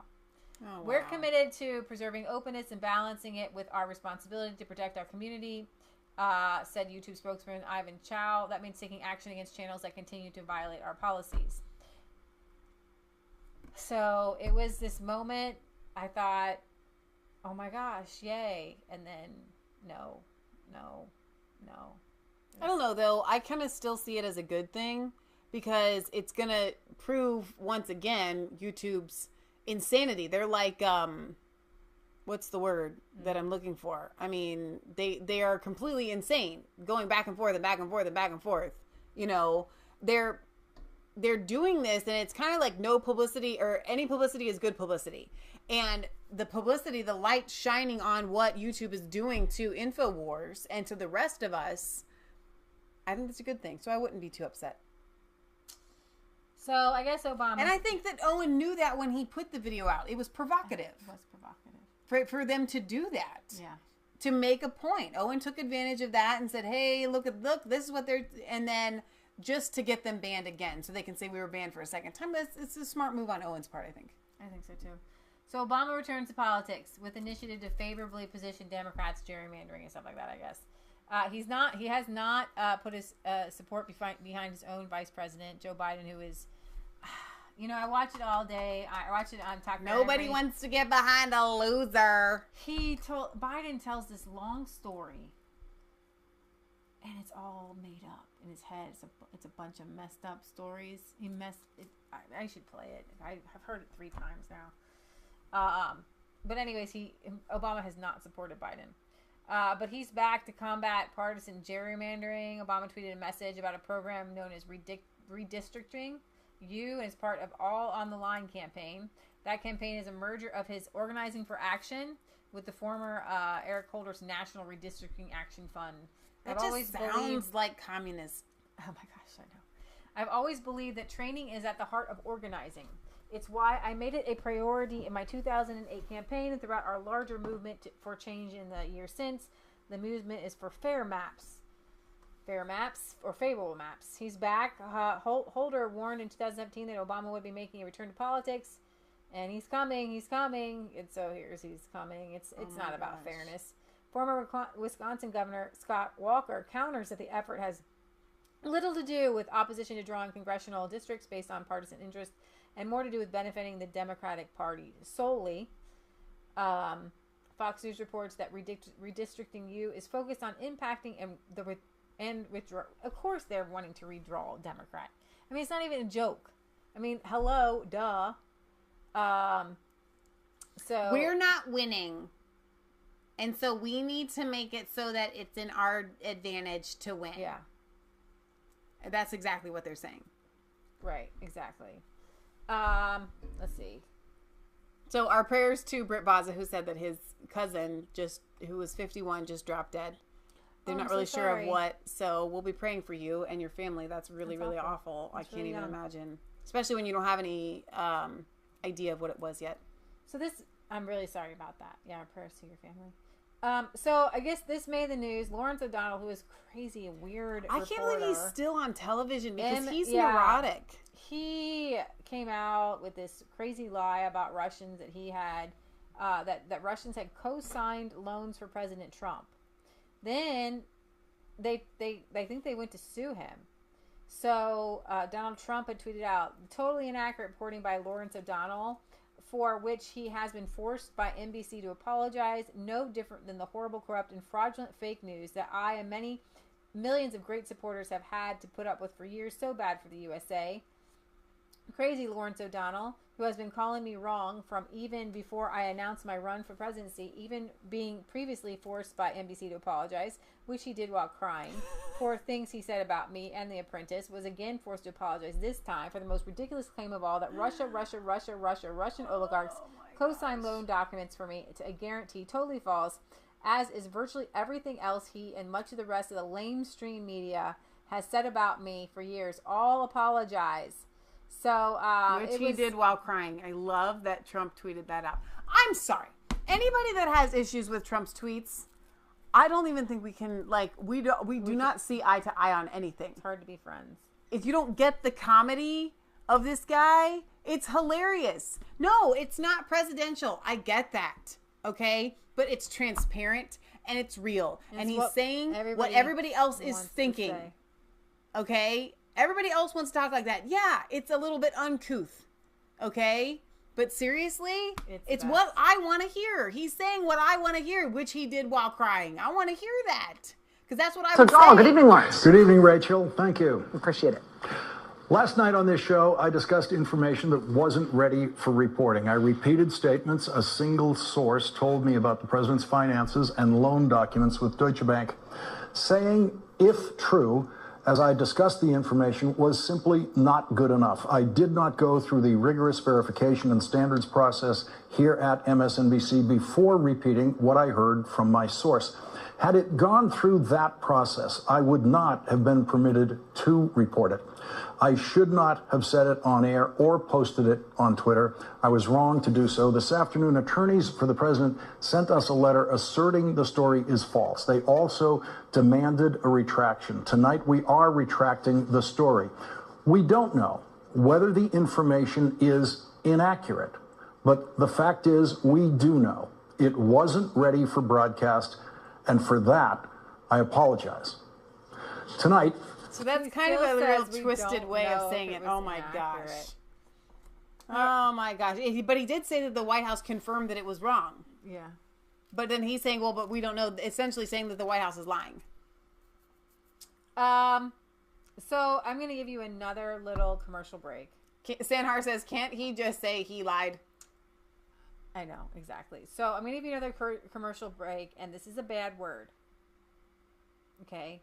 It's not a curse word, but it's a bad word. Now, somebody hacked Jack Dorsey's account. Oh, no. And it's now supposedly secure. And it was, and I don't even know if it's going to come up, but so they're investigating how somebody did hashtag the N-word from his account to everybody all over Twitter. No. Mm-hmm. Then there's more. Intel, there's a bomb in Twitter headquarters. Chuckling squad. I have no idea what some of these are, but this was somebody. These are very offensive tweets. Somebody, yeah, and then messages defending Adolf Hitler. And so that was kind of the newsworthy thing of the day. Oh my. Yeah, it was pretty kind of crazy. So if you can hack Twitter, can you do something about all this shadow banning we have on there? Do you know what? Can we get that done? Yeah. So Prager University is taking YouTube to court. Go because Prager, they are now they're censored, and so I want to play this interview here. Conservative group accusing Google-owned YouTube of unfairly restricting. If you've never seen Prager University's videos, they're short videos on topics, and they're very informative and entertaining to watch. And factual. Its conservative videos on YouTube for a number of years. Yesterday, surrounded by dozens of supporters, Prager University, also known as PragerU, took its case to the Ninth Circuit Court of Appeals in Seattle, as you can see right there. The chief marketing officer for PragerU, Craig Strazzeri, was there, and he joins us live from LA today. Craig, good morning to you. Good morning. Thanks for having me. You bet. So what's Google doing to PragerU? Google's doing to PragerU what they've been doing to us for the last 3 years, unfortunately. They continue to restrict more and more of our videos. When we initially filed our lawsuit, it was about 40 or 50 of our videos that they restricted. Now that number is up to 200. And get this, 5 of our videos on the 10 Commandments given by Dennis Prager are even restricted. So we've reached the point of absurdity. Wow. It's completely obvious, and there's so much evidence every day that they continue to restrict us simply because we're conservatives, but we're going to continue to fight back. And yesterday, I got to tell you, I was there in Seattle. It was an amazing turnout. So many Americans and students showed up to support PragerU and stand up for free speech. It was really great to see. Okay, but you know, we're not talking about the public square or a government entity. We're talking essentially about a private company operating a private service on private property. So how would that impact you? Because that's what this 3-judge panel is trying to figure out. Yeah, so the argument we made is that YouTube and Google are a public forum, and this isn't a very difficult argument to make considering the fact that they themselves call themselves a public forum. Mm-hmm. They've admitted under oath that they're a public forum. Their mission statement is to give everyone a voice. Their core values are freedom of expression and freedom of information. They hold themselves out to be a public forum. Their whole business model is based on speech. They invite the public to use their platform to speak. And they want the immunities that Section 230 of the CDA provides to neutral public forums. Right. But then they want to act like a publisher and have editorial control and restrict content that they don't like, which is clearly conservative content. But I get all of that, what you said, but at the same time, it's a private company, and they can pretty much do whatever they want. Yes and no. I mean, they could do whatever they want if they were a publisher. Otherwise, they would be opened up to a lot of lawsuits and libel lawsuits. They want that immunity, and the only way they get that is by being a public forum. And that's what our case is about. And That's what we're fighting for. Right, exactly. And that's why a number of people in Congress are talking about taking that particular get out of jail free card, essentially is what it is, away from a lot of the big tech. Craig, YouTube put out a statement and they say this: Google's products are not politically biased. We go to extraordinary lengths to build our products. You laughed. I'm going to ask you about that. Our products and enforce our policies in such a way that political leanings are not taken into account. Our platforms have always been about sharing information everywhere and giving many different people a voice, including PragerU, who has over 2 million subscribers on their YouTube channel. Why did you laugh there for a moment when I was reading that? It is unbelievable. It is so laughable. They continue to lie and say that they're politically neutral when every day there's more evidence. Their own employees are coming forward and admitting to targeting conservatives and targeting PragerU. And now they're really trotting out this new line. Well, PragerU has millions of views. They're so successful. How could we possibly be restricting them? Who knows how many millions of more views we would have if they didn't restrict 200 of our videos. And then they also always point to the fact that only 1.5 to 2% of their users are in restricted mode, so it's no big deal. It's just a few videos. It's just a few people. Let me tell you this. There's 1.8 billion users on YouTube, so 1.5% of those users, that's 27 to 28 million users every day who can't access 200 of our videos. That is it's just laughable. That's something. All right, Craig Strazzeri, join us. So we'll see where this goes. This could be a windfall for all of us. Yeah. A lot of people are supporting them right now, but I'm just keep watching their videos. If you subscribe to them on YouTube, subscribe to them on Twitter, follow them on Twitter. Let me highlight this argument that he made there, because even we get it from our conservative viewers here and our supporters here on Resistance Chicks at times. You don't understand, they're a private company. No, you don't understand. If they want the anonymity and they want the safety net of not being a publisher where they restrict content, if they want that, then they will be opened up to a whole slew of libel laws and lawsuits, and YouTube would collapse. They would literally become nothing, because nothing would be allowed to be published. Nothing would be allowed to be out there. And so YouTube is going to have to give on this. Eventually, they're going to have to cave, because it's going to come to the point where they either give up that get out of jail free card that he was talking about, or they have to allow people like InfoWars and YouTube back on their platform. Oh, absolutely. In America right now, and perhaps the free world, is Prager University versus YouTube. You might consider this a grandiose statement, especially since I'm the lead attorney for PragerU. I assure you, it's not. That's because this case is about the most fundamental freedom Americans have, freedom of speech, as enunciated in the First Amendment to the United States Constitution. All our freedoms, the very concept of freedom, springs from this right. Lose it, and we're no longer free, not as individuals and not as a nation. I'm not willing to accept that. PragerU doesn't accept that, and you shouldn't either. Okay, so how did we get into this situation? Little background. PragerU is what is called a 501c3, a nonprofit educational media company. It's known primarily for its 5-minute videos. In 2016, viewers began to notice that certain PragerU videos were no longer available. YouTube had placed them on its restricted list, which prevents the videos from playing on computers using content filters to screen out violence and pornography. PragerU assumed this was simply a case of bad algorithms, but YouTube said no. Each restricted video had been reviewed by a walking, talking human. The list included such diverse titles as Are the Police Racist? By Heather McDonald, Israel's Legal Founding by Alan Dershowitz, and even a video on the 10 Commandments by Dennis Prager. YouTube deemed each one unsuitable for young people, treating these videos the same as they would, say, for ones containing pornography or excessive violence. Keep in mind, this is PragerU we're talking about, as Main Street as you can get. And that ultimately turns out to be the issue. PragerU's center-right content, many of their videos, by the way, have no political theme at all, offends YouTube's sensibilities. In other words, The videos aren't being restricted to protect young people from inappropriate content. They're being restricted to protect young people from ideas YouTube disagrees with. Very true. We didn't want to sue. We tried to reach an accommodation.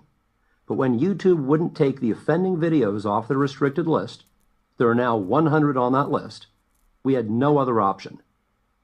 YouTube was infringing on our right to free speech. We filed in federal court in late 2017 and thereafter in California state court. Wait a second, you might say. YouTube, which is owned by Google, is a private company. Can't they do anything they want? The answer is yes and no. Yes, if they are a publisher. No, if they are a public forum. So what's the difference? This gets right to the nub of the matter. A publisher chooses the content that resides on its site. The New York Times is a perfect example. You can't write a story and just expect the New York Times to publish it. The Times chooses what appears on its pages or website. And if they publish a story that contains a malicious lie or violates copyright law, they can be sued. PragerU is also a publisher. It decides what material gets placed on its website. Most sites are publishers. In contrast, a public forum, which can be a physical location like the classic town square or a shopping mall, or a virtual location like a website, is a place that must allow individuals and organizations to exercise their free speech rights. YouTube is an example of a public forum. In fact, YouTube describes itself as a public forum. You make a video, YouTube hosts it, and anyone with an internet connection can watch it. Facebook is also a public forum, and so is Twitter.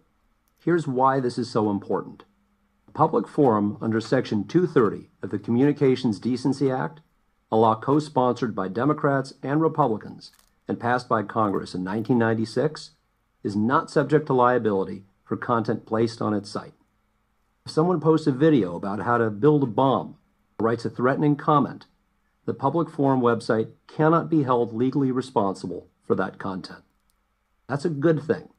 It gives YouTube and other public forums the chance to host a wide variety of material, from nature videos to political diatribes, without fear of being sued. And it worked. And then it didn't. A few years ago, the social media giants, Google, Facebook, YouTube, and Twitter, started to behave not like public forums, but like publishers. They stopped following Section 230, which specifically requires that these websites promote a true diversity of political discourse, and began to judge content by their own political and social criteria. In other words, the social media giants want it both ways. They want the protections of a public forum and the editorial control of a publisher. We're fine if they're a publisher, and we're fine if they're a public forum. They just can't be both. If we win our legal action, YouTube will have to return to the way things were when they started. That's freedom. If we lose, YouTube gets to act as a publisher while pretending to be a public forum. That would mean much less freedom, and then eventually, no freedom. Because the most powerful internet sites on earth will determine what you see and what you don't. So basically, That was very well we're done. talking about, they're restricting you from going to the mall. They're restricting conservatives They're not restricting you from going to the mall. They're restricting you from being at the mall and, let's say, talking about Jesus or talking about the Ten Commandments or listing your own political beliefs. While you're standing in a public forum, the mall cop can now come up to you and say, you can't be at the mall and talk about Jesus, even if it's just amongst your friends. And you then have you to get leave. banned from the mall if you talk about Jesus with your friends. Exactly. And that's what it is. And that's what it boils down to. You can't do that. People in a public place. Well, it boils down to. It's kind of like the best. Are you breaking the law? Isn't the best example the telephone? Yeah, but still. The best example is. That's the most plausible explanation, but the other one is still just as valid. Like, they can't just say, hey, because you speak about Jesus over the phone, we're going to take away your ability to or use because the phone. you threaten to hit your wife or whatever. People communicate with Facebook. Right. People communicate with Facebook like they do on their cell phones. Right. Can cell phone companies now not allow conservatives to use their what if you're the only cell phone company? And all of a sudden you're a conservative, and that's YouTube is one of the only places where with worldwide web hosting. Facebook is the only Facebook there is nothing like Facebook. Well, but let me go Where back to the entire world is Google it, or are you on Facebook? Right. Let me go back to the example of if you threaten to hit your wife. So if you're in the mall, because this doesn't work for the telephone because they're not supposed to be monitoring you, but let's say you're in the mall and you threaten to hit your wife, you have now crossed a line of legality. Exactly. Right? So those are the guidelines that And you YouTube can't has to go follow. back, right. So what can Google and YouTube and Facebook, what can they censor? Mm-hmm. What can they restrict on their site? It has to violate something that is legal. So Right. if we start to have hate speech laws on the books, like Canada and Sweden and Germany, then Facebook and YouTube could start to censor things that they deemed as illegal or hate speech or whatever, because somebody is violating a law. Right? But we have freedom of speech here in the United States, so hopefully that will never happen. You're never going to believe this, but I am going to play a Bernie Sanders video in a somewhat positive. Now, stick with me, because we have a lot of Bernie supporters, and we agree with on one thing a lot of times, and that is family farms and getting back to natural living, even though I believe that Bernie Sanders doesn't actually support this because he's an oligarch corporationist. But he does have this video, and it literally says more family farms, not more factory farms. Okay. Iowa has 26 million corporate-owned hogs at any one time. You got water problems around here? We don't want to see more factory farms. We don't want our water any worse. We want it better. Good. And our water is terrible. Look, I believe that for a start, we certainly need a moratorium on factory farms. And I'll tell you what else I think we need. I think we need to give local communities the decision-making power as to whether or not they want these factory farms. That as a nation, what we have got to do is end the kinds of corporate conglomeration that we are seeing in agribusiness, where a small number of corporations control whether it is poultry, whether it is pork, whether it is beef, whatever it may be. But it's not because it's corporate owned, it's because it's unethical the way that they're being raised. That's the angle that we come at it here at Resistance Chicks. There's clean water problems. We can't breathe the air. They conveniently ignore the impact on our water, air, soil quality, and property values. Those emissions that come out of those big vents that you see on those buildings contain hydrogen sulfide, methane, ammonia, and altogether 168 toxic substances. Dumpsters would normally be filled with dead hogs. Sickness and disease runs rampant through these buildings. That's why they put antibiotics in them. We want local control here, but as you can see, this industry is out of control, so we have to just tap the brakes and stop building for a while.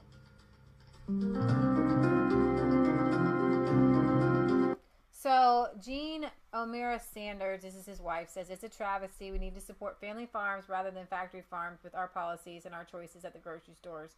The animal abuse is reprehensible, and effects on water, safety, air quality, and soil degradation need the attention of lawmakers. Now, I think that it needs the attention of just people. Let me finish the video.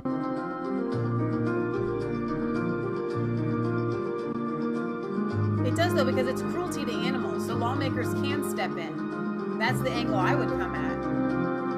And not cruelty because we're eating meat, it's inhumane environment for these animals.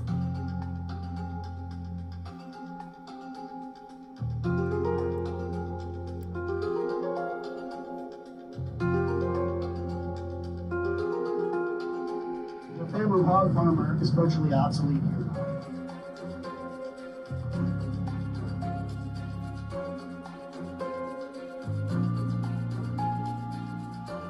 What the American people want, what you want, and what I want are more family farms in America, not more factory farms. Now, let me tell you what, though. This scares me coming from Bernie Sanders. Mm-hmm.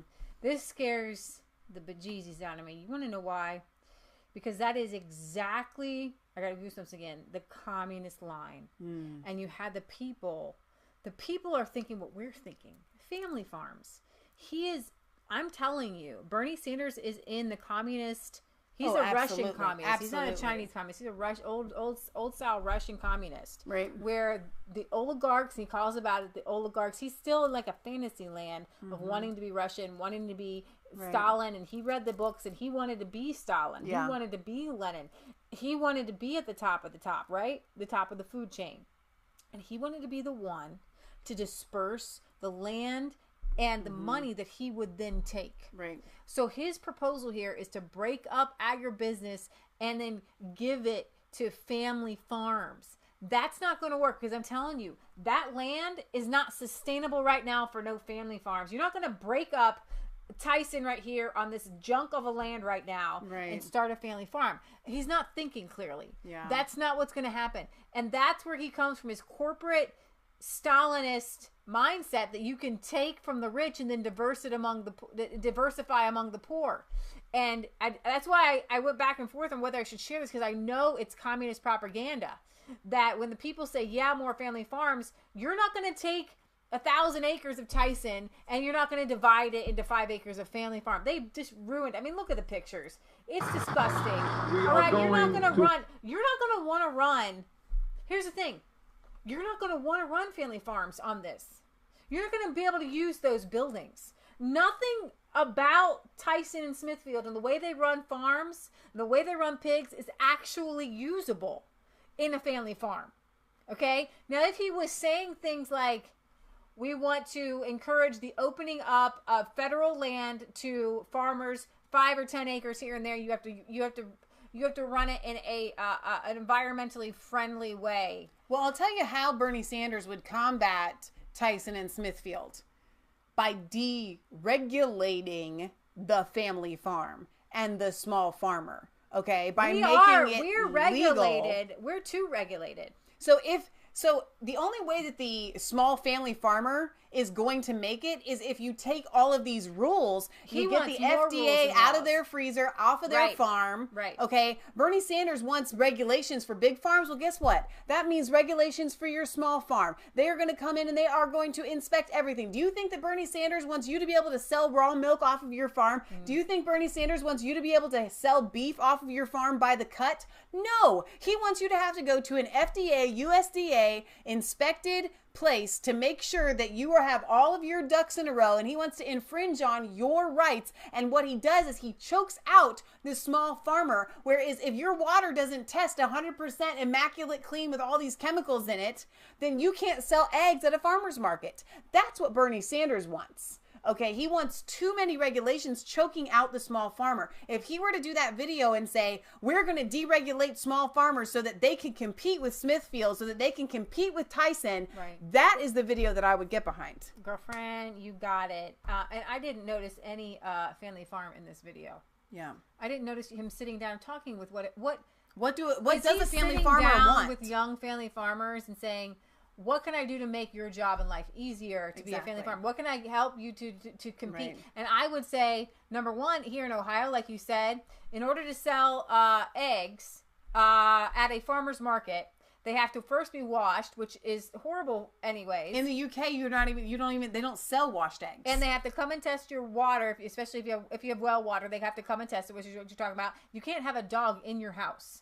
If you're trying to sell eggs, you can't have a dog in your house. It's ridiculous. You can't have what kind of farm doesn't have a dog? Right. Right? And we know some people who the inspector lady saw the dog and just ignored the dog and didn't make a big deal out of it. Right. But they had to go through a lot to get their well water through an infrared to get it so they could. Right. And you can sell the eggs off your farm legally, but you can't just sell an unwashed egg at a farmer's market. That's so ridiculous. The same with butchering chicken and butchering beef. Do you want to end by showing them the Thomas Massey conference or he shared? Yeah. Well, it's not like a video or anything. No, but just tell them about it. We're a part of the underground food freedom movement. Okay, it's underground because we're trying to do things and change the law, do things within the law, but change the laws to make it easier to be because we believe that these CAFOs are horrible and awful places. We believe so much that we work hard every day to make it better. That's why we just butchered 50 chickens that we raise here on our own property. Okay? That's why we get our own eggs every day here on our own property. It's why we're raising pork here on our own property. Right. But so Thomas Massey is what we call him our adopted representative from Kentucky. And we saw him at the Farm to Consumer Legal Defense Fund conference in Virginia a few years ago. And we were totally taken by this politician who puts his money where his mouth is, who is literally a genius. He's running his homestead completely off the grid, with a Tesla battery and solar panels. And he's a rancher. He's a rancher. And all right, so here we go. I can switch over my screen now, show you guys. This conference is oops, that's the wrong one. Here we go. Is going to happen here in Cincinnati. It's called the Rogue Food Conference at the Cincinnati International Airport Marriott Hotel. We are going to go. Joel Salatin, he's one of our favorites, as the Lord leads, is going to be there as a speaker. Thomas Massey here is going to be there as a speaker. John Moody, who we also met at the Farm to Consumer Legal Defense Fund conference that we went back to in 2015, I think it was.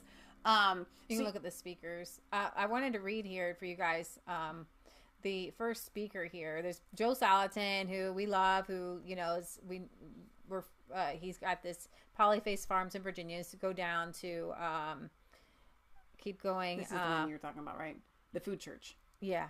So Needy Bali, she has a 501c3 food church. It says she's the founder of the Farm to Fork Meat Riot. I love that. Nonprofit organization serving as a catalyst for reestablishing the regenerative small family farm food system. Her strategically designed CSA program educates eaters to harness the power of life-giving force through regenerative foods. Needy's Farm to Fork Meat Riot, CSA, simultaneously supports regenerative livestock production based on consumption that results in a zero-waste system. This balanced program allows farmers, ranchers, and artisans to operate with less risk and earn fair wages while growing their operations organically to fit the natural demand for this higher quality of food. Needy's passion for sharing regenerative food began after her 2-year-old daughter was diagnosed with I have no idea, esthesioneuroplastomia in 2007.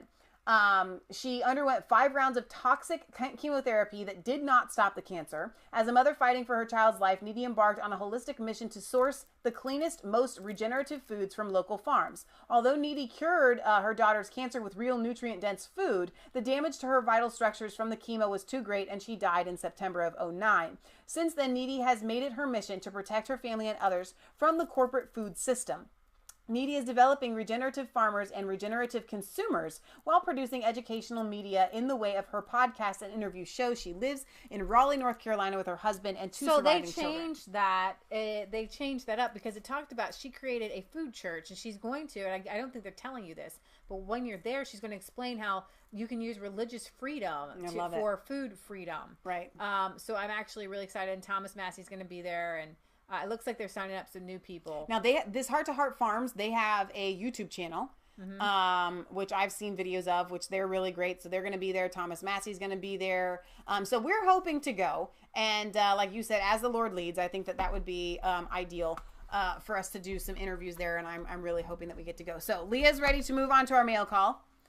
I don't know who sent these. I actually don't know who sent the other things that we're going to show you guys either, but somebody sent us these amazing hats in the mail. They say 76 with the Betsy Ross flag. That actually looks really cool on you. And I love, love, love these hats. I think they're fantastic. Whoever sent them, thank you. I wanted to wear it yesterday, but I wanted to wait for the mail call, so I didn't touch it. I've been waiting. I can't wait to wear this one. I know. I'm really looking. I don't know if I want to do like the rapper dude. Actually, kind of looks a little bit like that. Yeah, you're kind of cool. Yeah, that's actually a good look. I think that was a better look for this kind of hat.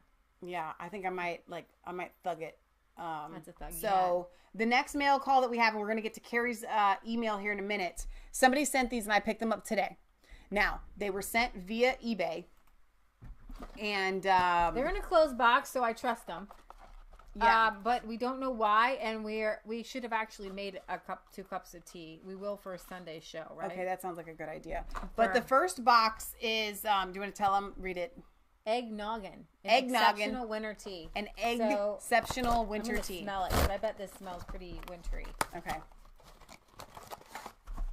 Not quite wintry, but hey, I'm guessing that this is somebody's favorite tea or appreciate.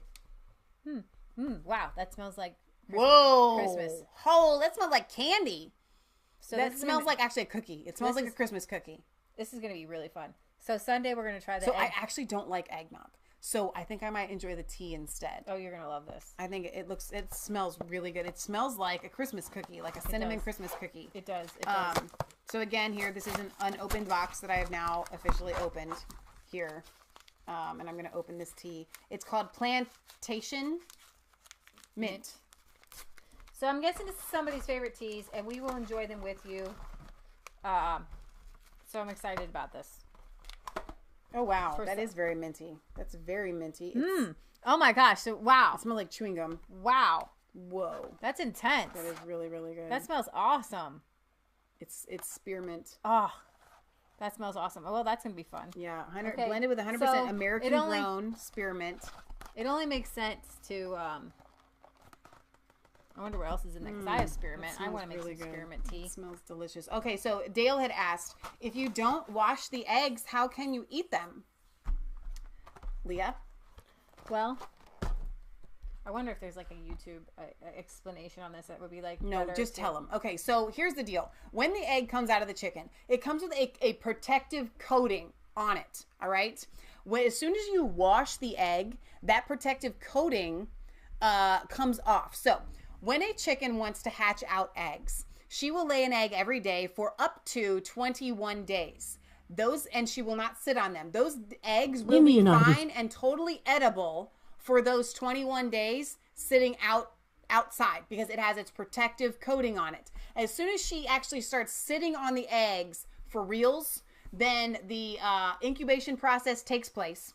Now, the egg that is laid on day 1 and the egg that is laid on day 21 will be the exact same age. It takes 21 days for a chick to hatch out of an egg. And that is because of the protective coating that God put on the egg.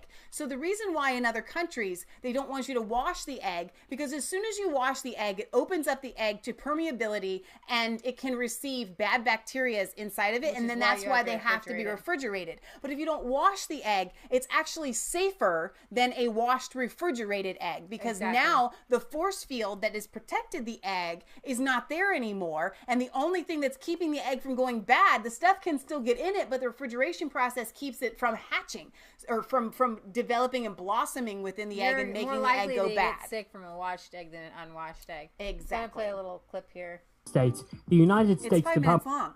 In the United States, the United States Department of Agriculture, or the USDA, lays out regulations for how food products should be produced and processed to ensure food safety. The United States Food and Drug Administration, or the FDA, on the other hand, determines the best...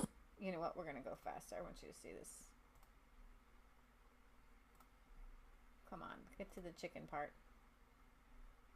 ...than the US, and those produced in the US to be sold in the UK. But if guidelines in both the cases are made for food safety and are in the public interest, why are they so contrasting to one another? Which of them is the right practice, or are both of them equally good? In the case of American eggs, the USDA requires its egg farms to properly wash and sanitize their eggs before they reach consumers in order to remove any dirt and feces on the exterior of the eggs. These contaminants are bacterial in nature and may pose a food safety threat when they enter a kitchen environment. For instance, one may crack open an egg and then proceed to prepare a sandwich with those bacteria-ridden hands. Also, eggshells are porous, so there's a possibility of microbes leaking inside the egg. As per the regulation, eggs are washed with warm water, at least 20 degrees Fahrenheit warmer than the internal temperature of the eggs, and at a minimum of 90 degrees Fahrenheit. A detergent that won't impart any foreign odours to the eggs is also used. After washing, the eggs are rinsed with a warm water spray containing a chemical sanitizer to remove any remaining bacteria, and then are dried to remove excess moisture. Every step of this whole process is scientific because So a dry leave it to the EU. and water provides an excellent vehicle for pathogens. Duh. So Britt Baza says, Michelle, the EU regulations demand the eggs get washed, but the UK does also have free-range eggs that aren't washed. They still have dirt and mud on them from where they are laid. For bacterial growth, and water provides an excellent vehicle for pathogens such as salmonella. The right temperature of warm washing water is important. Well, that's not the video I wanted anyways. Okay, so I want to get to this email from Carrie because it's really important. So we're switching to a more serious subject here. All right. So Carrie says that I can share this with you guys. It's why she sent it. Okay. So, and she sent it after we did our video on sex trafficking, so this is a really, really important topic to get a firsthand experience here. She says, "Hey girls, my daughter is 43 now. She was 16 when she went missing. I knew who she was with. I'm not going into the backstory here. I knew that if they ran out of money, he would put her on the street. He had a criminal record, and I will leave it at that. The Lorain County deputy told my husband to calm me down because they will write a report, and that is all they would do. I was furious and terrified. I found out that they had taken camping equipment, so I got to work. I was working out centrifugally, calling every ranger station. I had the car make, model, and license number. I called National Child Find. I had truck drivers posting missing posters across the country. The calls to the county sheriff wanting more information got so great that they put out a nationwide bolo, be on the lookout for them and his car. They were gone for 10 days when I got a call from Daytona PD. They had them. He was being held because he had attempted escape. Not the first time he had cops chasing him through neighborhoods. They were going to let her go onto the street because they had nothing on her and it was not illegal to be a runaway. Like you, I am in Ohio. It was afternoon and I talked them into holding her, but they said not past midnight. I found a flight after calling several airlines. I wrote a check knowing there was no money in my account. I could get as far as Orlando, so my dad let me use his credit card to get a rental car to make the several-hour drive after getting off of the plane. I was in Orlando by 10 p.m., but there was no way I could make it to Daytona before midnight. I called Daytona PD from Orlando Airport. I begged them to hold her till I got there. I can still hear the dispatcher saying, "Wait, you're in Florida?" "Yes, please hold her till I get there," I begged. They agreed to hold her till 2 a.m. Can you imagine that they were just going to release a teen to the streets in an area where she knew no one? When I got there, they first told me that parents never do what I did to get there. All I could tell them was that was my daughter, and I could not imagine any government office just sending a 16-year-old out on the street in the middle of the night not caring what happened to her. Law enforcement was not helping her or I in Florida. When your child goes missing, you are on your own. You have to make waves. Everyone was putting posters up for me. Oh, except for our local McDonald's in Oberlin, a small college town where everyone knew everyone. I hate liberals. Google Oberlin, Ohio, and you will see what I mean. When we made it home, she had several months of psychiatric help. She is grown and is out with her husband, and as I am typing this, celebrating their 22-year anniversary. Their son is now 19. What is so strange is that we did not hear about trafficking in the 90s, but this is right where my fears went.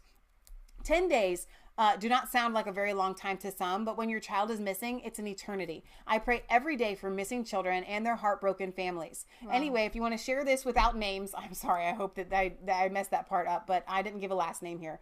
Parents have to know that they cannot count on law enforcement to help. They have to get loud and determined, bring pressure on people who should be helping. If I did not do what I did, and did not bring pressure on the cops to help me find my daughter, this story could have ended very, very differently. Wow. That is heartbreaking but heartwarming at the same time. And many a parent has had to go through something like that and didn't know where to go and didn't know where to turn. So kudos to you for not getting up. Yeah, absolutely. Way to be that. I'm curious to see what the teen said when she saw you. Was she angry? Was she happy?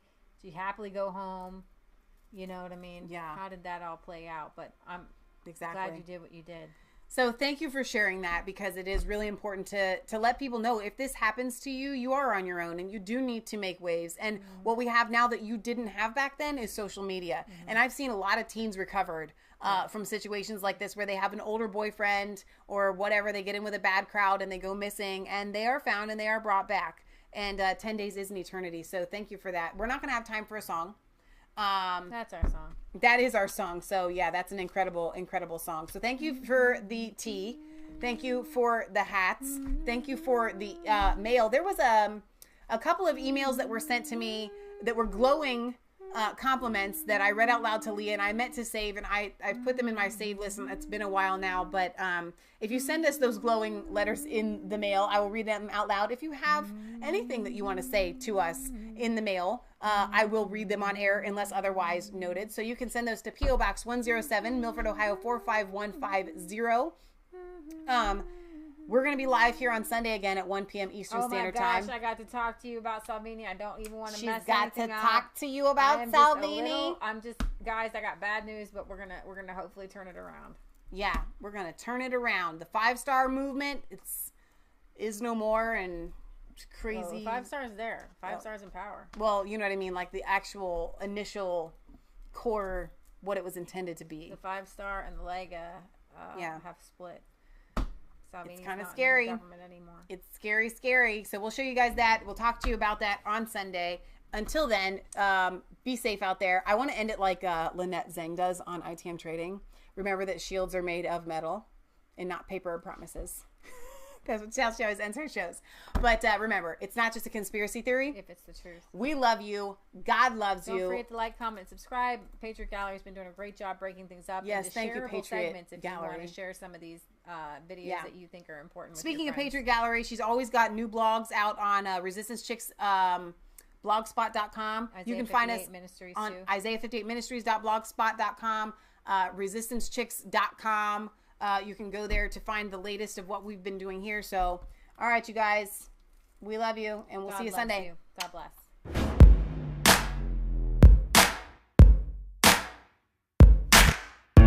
I was called